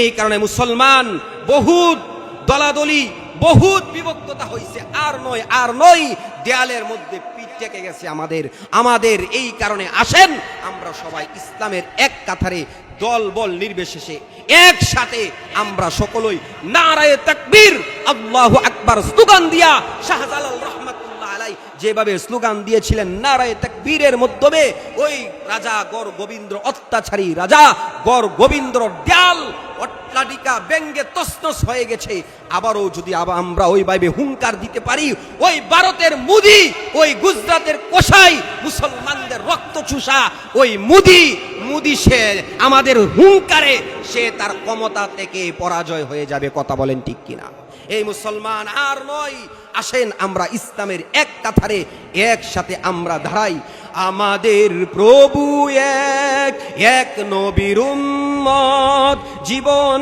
বিধানে ওই শিবানী কুরআন আমাদের প্রভু এক নবীর উম্মত জীবন বিধানে ওই শিবানী কুরআন তবে কেন এক নও হে মুসলমান এক হও করিয়া আহ্বান তবে কেন এক নও হে মুসলমান এক হও করিয়া আহ্বান বাইতুল্লাহ এক মদিনা শরীফ এক উহুদ পাহাড় এক বদরের মাঠে কথা বলেন ঠিক কিনা বাইতুল্লাহ এক মদিনা শরীফ এক উহুদ পাহাড় এক বদরের মাঠ এক একটা তো জীবন আর মরণ তো একটাই সকলের তরে আছে একই স্থান তবে কেন এক নও হে মুসলমান এক হও করিয়া আহ্বান তবে কেন এক নও হে মুসলমান এক হও করিয়া আহ্বান আল্লাহু আকবার এই কারণে ইমানদার মুমিন মুসলমান ইমানের পরিচয় যেহেতু আল্লাহ তাআলাকে এক বলে স্বীকার করেছি আমাদের কালিমা এক ধর্ম আমাদের এক কিতাবও এক রাসূলও এক সুতরাং আমাদের সকল দিক থেকে সব ভেদাভেদ ভুলে গিয়া যখন আমরা সবাই এক কাতারে দাঁড়াইব সারা বিশ্বের আরে 700 কোটি মানুষের ভিতরে প্রায় সারা বিশ্বে প্রায় 200 কোটি মুসলমান আছে 200 কোটি মুসলমান জাতীয়তার পরিচয় ভুলে গিয়া ধর্মীয় পরিচয় দৃষ্টিকোণ থেকে সকলে যদি একজন আরেকজনের পাশে দাঁড়াইতে পারি আল্লাহ রাব্বুল আলামিন প্রদত্ত নাজ নিয়ামত এবং নুসরত আর মদদ দিয়া আল্লাহ তাআলা ইসলামকে বিজয় দিবেন আল্লাহুম্মা আইজিল ইসলাম ওয়াল মুসলিমিন ইসলাম এবং মুসলমানদেরকে সম্মানিত করে দিবেন কথা বলেন ঠিক কিনা এই কারণে ঈমানদার মুমিন মুসলমানেরা আসেন আমাদের চেতনা আমাদের ঈমানি জজবাগুলো আমরা জাগ্রত করি এই কারণে আমরা দেখেছি কয়েকদিন আগে আমাদের এই বাংলাদেশ 16-17 বছর শাসন করেছিল ফেসিবাদ সরকার ওই ফেসিবাদ সরকার থেকে এই দেশকে আমরা স্বাধীন করেছি জুলাইয়ের বিপ্লবের মাধ্যমে কিন্তু নতুন করে আরো ষড়যন্ত্র চলতেছে কয়েকদিন আগেও দেখেছি আমরা নারী সংস্কারক কমিটির মাধ্যমে নারী পুরুষ সমান অধিকার বাংলাদেশে আনুমানিক 1996 তাসলিমা নাসরিন ওই বেশ্যা মহিলা বলেছিল যে স্লোগানটা দিয়েছিল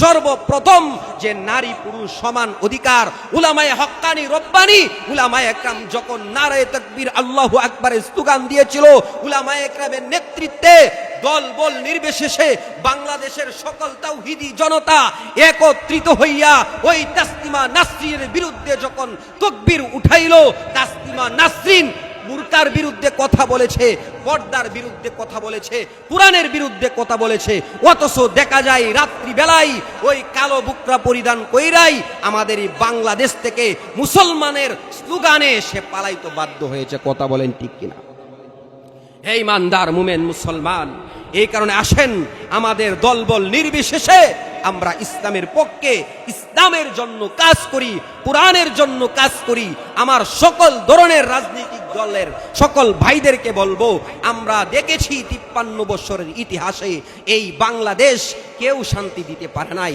কোনো জনগণ শান্তি পায় নাই। কথা বলেন ঠিক কিনা? যেই জাতি গিয়েছে, যারাই গিয়েছে, প্রত্যেকে নিজের স্বার্থ উদ্ধার করেছে, মানুষের রক্ত চুইসা খাইছে। কথা বলেন ঠিক কিনা?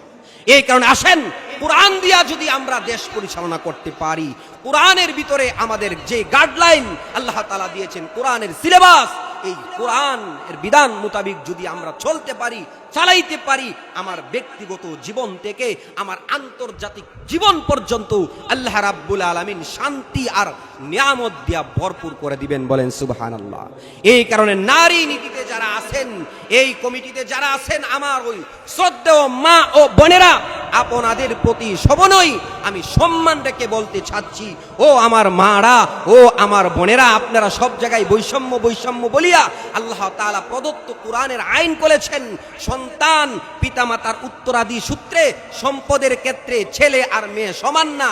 আল্লাহ তাআলা এখানে নারীর অধিকার বাড়াইছেন, পুরুষের দায়িত্ব বেশি দিয়েছেন, মহিলার সম্মান বাড়াইছেন। বলেন সুবহানাল্লাহ। ওই জায়গার বৈষম্য বৈষম্য বইলা মনে করতেছে যে এক পিতারেই দুই সন্তান, একটা ছেলে আর একটা মেয়ে, আর ছেলে পাবে সম্পদের 2 ভাগ আর মেয়ে পাবে 1 ভাগ।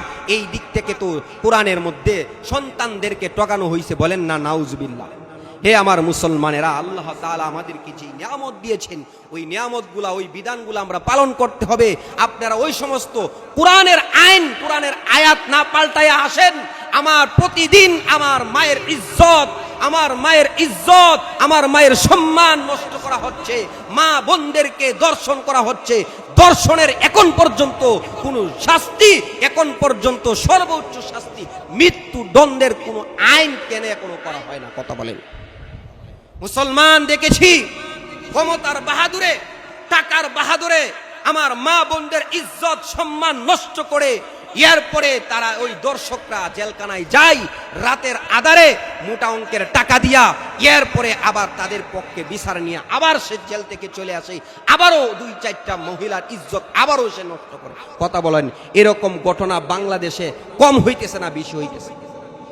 প্রিয় হাজিরিন, আগে এক দল ছিল, ওই দলের যারাই দর্শন করছে খুঁজে খুঁজে দেখছে অমুক দলের অমুক নেতা অমুক অমুক অমুক ছিল। এগুলা মিডিয়ার মধ্যে আপনারা প্রতিনিয়ত প্রতিদিন দেখতেছে, আমি বানায় কথা বলতেছি না। প্রিয় হাজিরিন, এখনো এইভাবে দর্শন চলতেছে। এই কারণে যেই জায়গায় দর্শন হয়, যেই জায়গায় ইফতিজিন হয়, যেই জায়গায় মানুষের আইন, মানুষের নিরাপত্তা নাই, ওই জায়গায় আপনি নিরাপত্তার আইন করেন।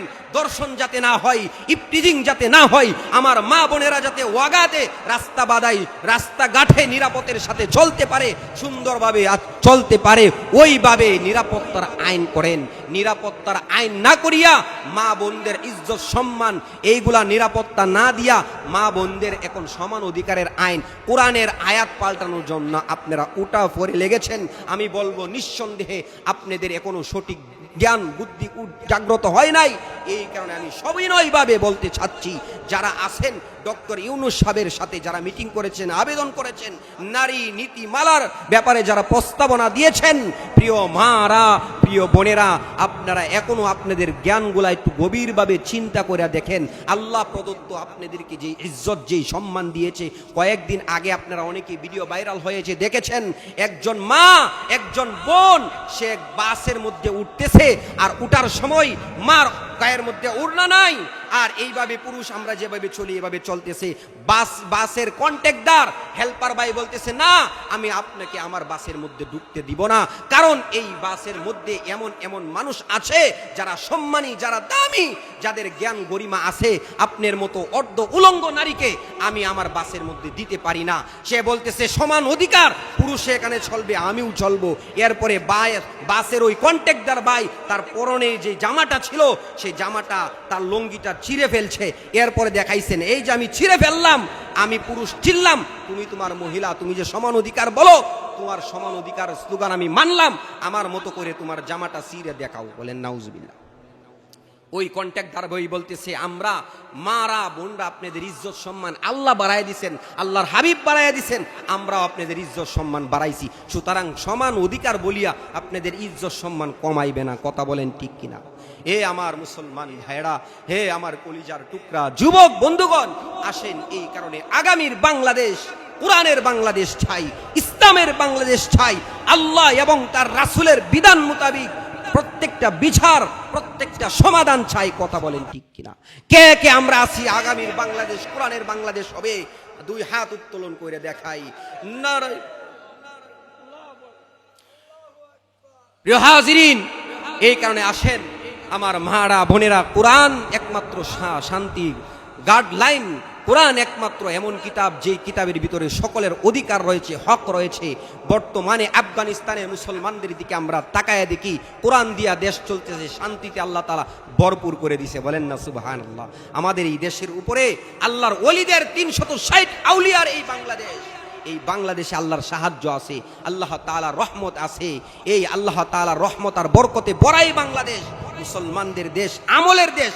কোরআন মোতাবেক যদি চলতে পারি, অবশ্যই আল্লাহ তাআলা যেভাবে অন্য অন্য রাষ্ট্রে শান্তি দিয়েছেন, আল্লাহ তাআলা যেরকম অর্থনৈতিক দিক থেকে সবল বানাইছেন, আমাদের বাংলাদেশ রাষ্ট্রীয় দিক থেকে আমাদের এই বাংলাদেশ তখন আর দারিদ্র রাষ্ট্র থাকবে না, তখন সবল রাষ্ট্র, বিত্তমানশীল রাষ্ট্রতে আল্লাহ তাআলা রূপান্তরিত করে দিবেন। বলেন না সুবহানাল্লাহ।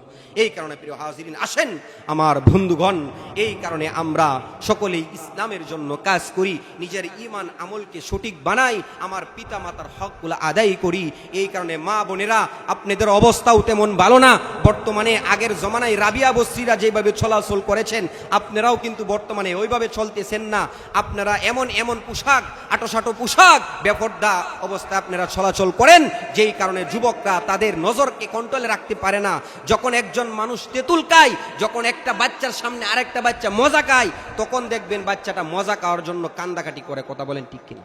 যখন আইসক্রিমের বাক্সওয়ালা যখন বাড়ি দেয়, তখন আমি দেখলাম আমার বাচ্চাটা আইসক্রিমওয়ালা যখন টাস করে বাড়ি দেয়, মানে দিশেহারা হয়ে যায়, মানে কোত্থেকে সে আইসক্রিম কিনবো। প্রিয় হাজিরিন, এই কারণে একটা বাচ্চা যখন দেখে আর একটা বাচ্চা মজা খায়, তখন সে অনায়াসে কানতে থাকে, টাকা চাই মজা খাওয়ার জন্য। কথা বলেন প্রিয় হাজিরিন, এই কারণে আমার মারা বোনেরা, আপনাদের সতীত্ব, আপনার নিজ দায়িত্বে সতীত্ব, আপনার ইজ্জত সম্মান আবরু আপনি ডাকতে হবে। এই কারণে আপনার সম্মান আপনি ঠিক রাখেন, আল্লাহ তাআলা আপনাকে ইজ্জত সম্মান দিবেন, আমরাও আপনাদেরকে ইজ্জত সম্মান দিব। কথা বলেন ঠিক কিনা?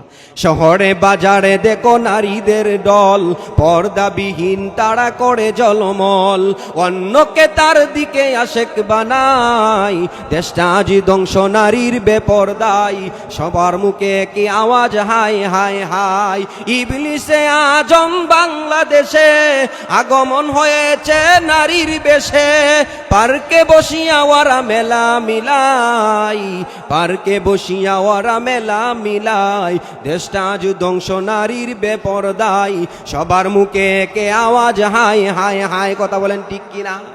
এই কারণে প্রিয় হাজিরিন, আমরা ওই মা নারীদেরকে বলবো, সম্মান দিয়া, অনুগ্রহ দিয়া। নারী জাতি এমন জাতি ছিল যাদেরকে ইসলামের আগে কোনো সম্মান ছিল না। নারীদের যখন মাসিক সমস্যা হয়েছে, আরে যখন অসুস্থ হয়েছে, তখন ওই আমার মা বোনদেরকে ওই ইসলামের আগের আইয়ামে জাহিলিয়াতের যুগের লোকগুলা নারীদেরকে বিছানার মধ্যে স্থান দেয় নাই, ঘরের মধ্যে স্থান দেয় নাই, বরং উটের গোয়াল করে নারীদেরকে তাড়ায় দিছে। বলেন নাউজুবিল্লাহ। ইসলাম যখন আসছে, আল্লাহর নবী, বিশ্ব নবী রহমাতুল লিল আলামিন আসার পরে ইসলাম নারীদের ইজ্জত সম্মান বাড়ায় দিছে। এই অবস্থায়, অসুস্থ অবস্থায় ইসলাম বলে নারীদেরকে উঠের গোয়াল করে রাখা যাবে না, বরং স্বামী স্ত্রী এক বিছানার মধ্যে ঘুমাইতে পারো, তবে একজন আরেকজনকে স্পর্শ করবা না, ব্যবহার করবা না। তোমার ইজ্জত, তোমার সম্মান বাড়াইছেন। যেখানে নারী সন্তান জন্ম নিলে তাদের মুখগুলা কেউ দেখাইতে পারতো না, জীবিত অবস্থায় মাটির মধ্যে শোয়া রাখতো, আরে কবর দিয়ে দিত। ওই জায়গায় মুহাম্মাদুর রাসূলুল্লাহ সাল্লাল্লাহু আলাইহি সাল্লাম আল্লাহর পক্ষ থেকে কোরআন নিয়ে আসার পরে, কোরআনের মাধ্যমে নারীদের ওই আইয়ামে জাহিলিয়াতের যুগের নারীদের খারাপ আচরণগুলা বন্ধ কইরা তাদের ইজ্জত সম্মান সম্মান মর্যাদা আল্লাহ তাআলার রাসূল বাড়ায়া দিয়েছেন। বলেন সুবহানাল্লাহ। এই কারণে আসেন আমার মারা, আমার বোনেরা, আপনারা শহরে যাবেন, আপনারা বাজারে যাবেন, তবে আপনি যেখানেই যান আপনার সতীত্বর হেফাজত আপনি করতে হবে। আপনি বুকরার মাধ্যমে, পর্দার মাধ্যমে আপনার নিজের চাল চলনগুলা সুন্দরভাবে যাতে কোনো পুরুষের নজরে না আসে, আপনার ইফতিজিনের এবং দর্শনের শিকার যাতে না হন। মা বোন, আপনার একটু ভুলের কারণে আপনার নিজের জীবনের ইজ্জত চলে গেলে, আপনি দর্শনের শিকার হয়ে গেলে আর কোটি টাকা দিয়েও আর পাবেন না। কথা বলেন ঠিক কিনা? প্রিয় হাজিরিন, এই কারণে আসেন আমার মাস্টার, আমার ভাই সাইদ ভাইয়ের আজকের এই মাহফিলের মাধ্যমে আপনাদেরকে এই যে কথাগুলা বললাম, আল্লাহ রাব্বুল আলামিন আমাকে সহ আমাদের সবাইকে এই কথাগুলা সহিভাবে বুঝা এবং আমল করার তৌফিক দান করুন। বিসমিল্লাহির রহমানির রহিম, আলহামদুলিল্লাহি রাব্বিল আলামিন, والعاقبة للمتقين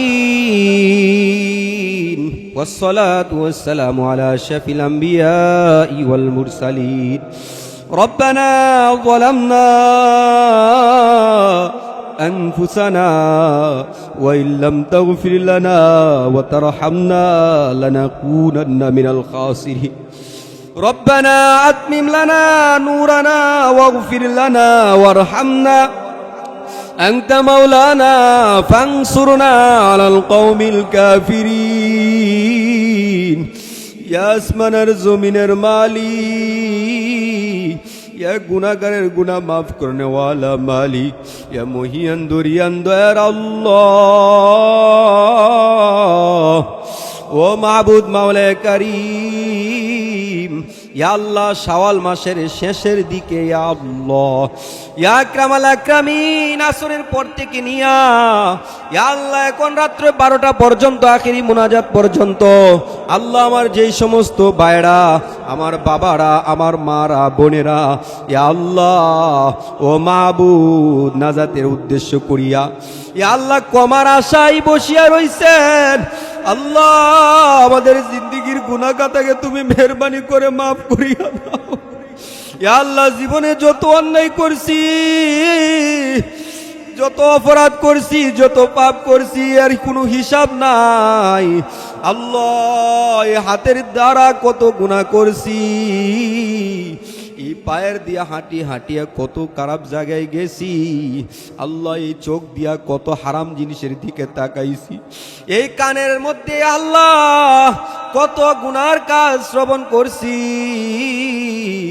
আল্লাহ ও মাহবুব এই অঙ্গ প্রত্যঙ্গ দ্বারা কত অন্যায় কত গুনাহ করছি, মাথার চুলের আগা থেকে নিয়ে পায়ের নখ পর্যন্ত, পায়ের নখ থেকে নিয়ে মাথার চুলের আগা পর্যন্ত আল্লাহ গুনায় জর্জরিত হয়ে গেছে রে মাওলা। এমন কোন গুনাহ নাই যে গুনাহ আমরা করি নাই। আল্লাহ শিরিক বেদাত আল্লাহ এত বড় বড় গুনাহ সহ আমরা হাজারো গুনাহ করেছি রে মাওলা। ও মাবুদ যত গুনাহ করি না কেন তুমি তো বলেছো লা তাকরাতু মির রাহমাতিল্লাহ। ও বান্দা বান্দিরা পাহাড় পরিমাণ গুনাহ করার পরেও, সমুদ্রের ফেনার পরিমাণ গুনাহ করার পরেও আমি আল্লাহর রহমত থেকে তোমরা নৈরাশ হইও না। এত গুনাহ করার পরেও তোমার রহমত থেকে আমরা নৈরাশ হই নাই রে মাওলা। আল্লাহ আমরা গুনাহ করতে করতে ক্লান্ত হয়ে গেছি, তুমি ক্ষমা করতে করতে কখনো ক্লান্ত হও না।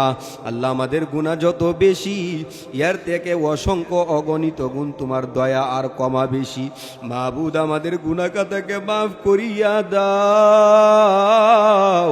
আল্লাহ কিশোরগঞ্জ জেলায় কটিয়াদি উপজেলায় ফেকামারা এই এলাকার মাহফিলের মাধ্যমে আজকে তওবা করতেছি রে মাওলা। ও মাবুদ আর কখনো গুনাহ করব না। গুনাহমুক্ত জিন্দেগি দান করো, আমলওয়ালা সুন্নতওয়ালা জিন্দেগি দান করো, গুনার অপবিত্র গুলা দূর করিয়া দাও। আল্লাহুম্মা জাআলনি মিনাত তাওয়াবিন ওয়াজআলনি মিনাল মুতাতাহহিরিন। ও মাবুদ আমাদের গুনাহ খাতাকে মাফ করিয়া দাও, পবিত্র বানাইয়া দাও, ঈমানের মজা আমাদের অন্তরের মধ্যে ঢুকাইয়া দাও। আল্লাহ আমাদের অঙ্গ প্রত্যঙ্গ গুলা নূর দিয়া মনোয়ার করিয়া দাও। আল্লাহ আমাদের প্রত্যেকের মুর্দাকে আল্লাহ তুমি কবা করিয়া দাও। আল্লাহ সাইয়্যিদুনা পিতা আদম আলাইহিস সালাতু ওয়াস সালাম থেকে নিয়ে আজ পর্যন্ত যতই বান্দা মুমিন মুসলমান কবরে চলে গেছেন সমস্ত মুর্দাগানকে ক্ষমা করিয়া দাও। ইয়া আল্লাহ এই গ্রামের এই এলাকার এই মহল্লার এই বাড়ির যত মুর্দাগান অন্ধকার কবরে চলে গেছে সবাইকে মাফ করিয়া দাও। সকলের কবরকে আল্লাহ তুমি বিরিয়াজুল জান্নাহ বানিয়ে দাও। আল্লাহ পিতা মাতার ব্যাপারে নসিহত করা হয়েছে, জানি না এখানে কার আদরের বাবা নাই। আল্লাহ কত বাবা হারা সন্তান হাত তুলছে রে মাওলা, কত বাবা হারা। ইয়া আল্লাহ মেয়েরা হাত তুলেছেন, পর্দার আড়ালের মা বোনেরা হাত তুলেছেন রে মাওলা। ও মাবুদ, যাদের পিতা নাই অন্ধকার কবরে চলে গেছেন, যাদের বাড়ি দিয়া বাড়িওয়ালা, ঘর দিয়ে ঘরওয়ালা ওই আব্বা আম্মা, আল্লাহ যাদের কবরে চলে গেছেন, মার কথা কখনো ভোলা যায় না রে মাওলা। যাদের মা নাই আল্লাহ কবরে চলে গেছেন, যাদের পিতাও নাই মাতাও নাই, এরকম সন্তানও এখানে আছে রে মাওলা। ও মাবুদ, আমাদের প্রত্যেকের আব্বা আম্মাকে মাফ করিয়া দাও। রব্বির রহমহুমা কামা রব্বায়ানি সগীরা ওয়া কুর রব্বির রহমহুমা কামা রব্বায়ানি সগীরা। যাদের পিতামাতা আছেন আল্লাহ তাদের নেক হায়াত দারাজ করে দাও, সুস্থতার জিন্দিগি দান করো, আমলওয়ালা জিন্দিগি দান করো, পিতামাতার সেবা যত্ন বেশি বেশি করার তৌফিক দাও। ও মাবুদ মাওলা করিম, দয়াময় আল্লাহ, আমাদেরকে আল্লাহ তুমি সাচ্চা মুসলমান হিসাবে, সাচ্চা মুজাহিদ হিসাবে কবুল আর মঞ্জুর করিয়া নাও। আল্লাহ সারা বিশ্বের মুসলমানদেরকে এক এবং এক বানায়া দাও, বেঈমানদেরকে হেদায়েত দাও। ফিলিস্তিনের মুসলমান, গাজার মুসলমানদের কান্নার আওয়াজ আল্লাহ আমরা সহ্য করতে পারি না। আল্লাহ ভারতের মুসলমানদের আওয়াজ, কান্নার আওয়াজ, মজলুমের জুলুমের আওয়াজ, আল্লাহ তুমি কি তোমার কুদরতি কান দিয়া শুনতে পাও না রে মাওলা? ও আল্লাহ ইসলামকে বিজয় দাও, মুসলমানদেরকে বিজয় দাও। আল্লাহুম্মা আইজিল ইসলাম ওয়াল মুসলিমিন। ও আল্লাহ, আবার নাবালেক মাসুম বাচ্চা বাচ্চাদেরকে শহীদ করা হইতেছে রে মাওলা, মুসলমানদেরকে নির্যাতন নিষ্পেষণ করা হইতেছে। মুসলমান যদি জমিনে না থাকে তোমাকে আল্লাহ বলে কে ডাকবে? আল্লাহ তোমাকে রব বলে কে ডাকবে? কে তোমার কুদরতি পায়ে রুকু দিবে, সেজদা দিবে? আল্লাহ ওই বেঈমানদেরকে হেদায়েত দাও।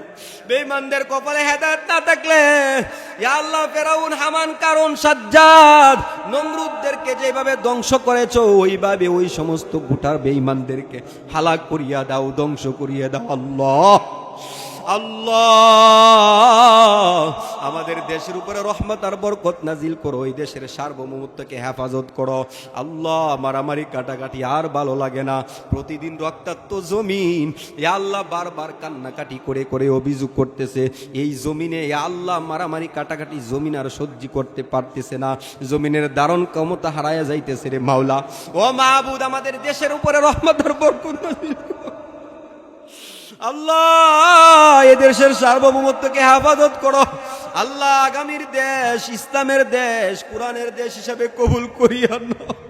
দল বল নির্বিশেষে ইসলামের জন্য ইয়া আল্লাহ একে অন্যকে সাহায্য সহযোগিতা ভালোবাসা দুশ্মনী করার তৌফিক দাও। আল্লাহ মারামারি কাটাকাটি ভুলে গিয়া ইসলামের কালিমা তলে এক এবং নেক হয়ে কাজ করার তৌফিক দাও। আল্লাহ আবারও বলতেছি আমাদের গুনাহ কাটাকে তুমি মাফ করিয়া নিষ্পাপ বানায়া বাড়িতে নিও। এ জীবনে না করিলাম বন্দেগী, এ জীবনে না করিলাম বন্দেগী, গুনাহ করে কাটাইলাম জিন্দেগি, গুনাহ করে কাটাইলাম জিন্দেগি। আল্লাহ ইয়া আল্লাহ ইয়া আকরামাল আকরামিন, দয়া করিয়া মায়া করিয়া মানুষ বানাইয়া ইয়া আল্লাহ জাহান্নামে দিবা, তোমার কি একটু দয়া লাগবে না? তোমার সিফতি নামের খাতিরে আমাদেরকে ক্ষমা করিয়া দাও। সমস্ত নবী পয়গম্বর ওলি আব্দাল গাউল কুতুবের খাতিরে আমাদেরকে মাফ করিয়া দাও। দয়ার আল্লাহ আজকের এই মাহফিলকে কবুল করিয়া নাও। ইয়া আল্লাহ মাহফিলের কর্তৃপক্ষ ইয়া আল্লাহ আমার আবু সাইদ ভাই, হুমায়ুন ভাই, আবু হানিফ ভাই সহ ইয়া আল্লাহ এই এলাকার আরো নাম না জানা অনেক বান্দা বান্দিরা সহযোগিতা করছেন। আল্লাহ সবাইকে কবুল কবুল করো।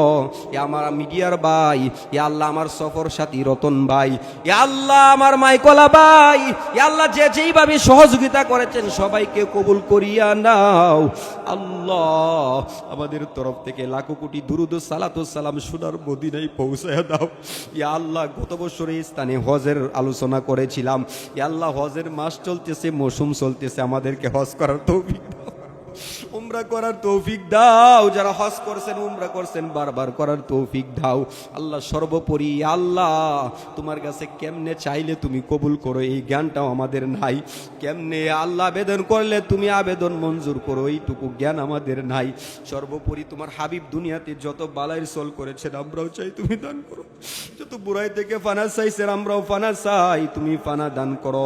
ইয়া আল্লাহ সকল ধরনের দুর্ঘটনা, মহামারী, কাটাকাটি দুর্ঘটনা, অ্যাক্সিডেন্ট থেকে হেফাজত করিও। যত মায়ার বান্দা বান্দিরা দোয়া চেয়েছেন সকলের নেক বাসনাগুলাকে আল্লাহ পুরা করিয়া দাও। রব্বানা তাকাব্বাল মিন্না ইন্নাকা আনতাস সামিউল আলিম ওয়া তুব আলাইনা ইয়া মাওলানা ইন্নাকা আনতাত তাওয়াবুর রহিম। हाथ उठाए सर को झुकाए तेरे करम पर आस लगाए, आई है या रब तेरे दर पर लुफ की अपनी हम पे नजर कर। अर्जू है कुछ दिल में बोरी है आके तेरे सिमत लगी है। सुबहाना रब्बिका रब्बिल इज्जति अम्मा यसिफून व सलामुन अलल मुरसलीन वल्हम्दुलिल्लाहि रब्बिल आलमीन। आमीन आमीन बिरहमतिका या अरहमर राहिम।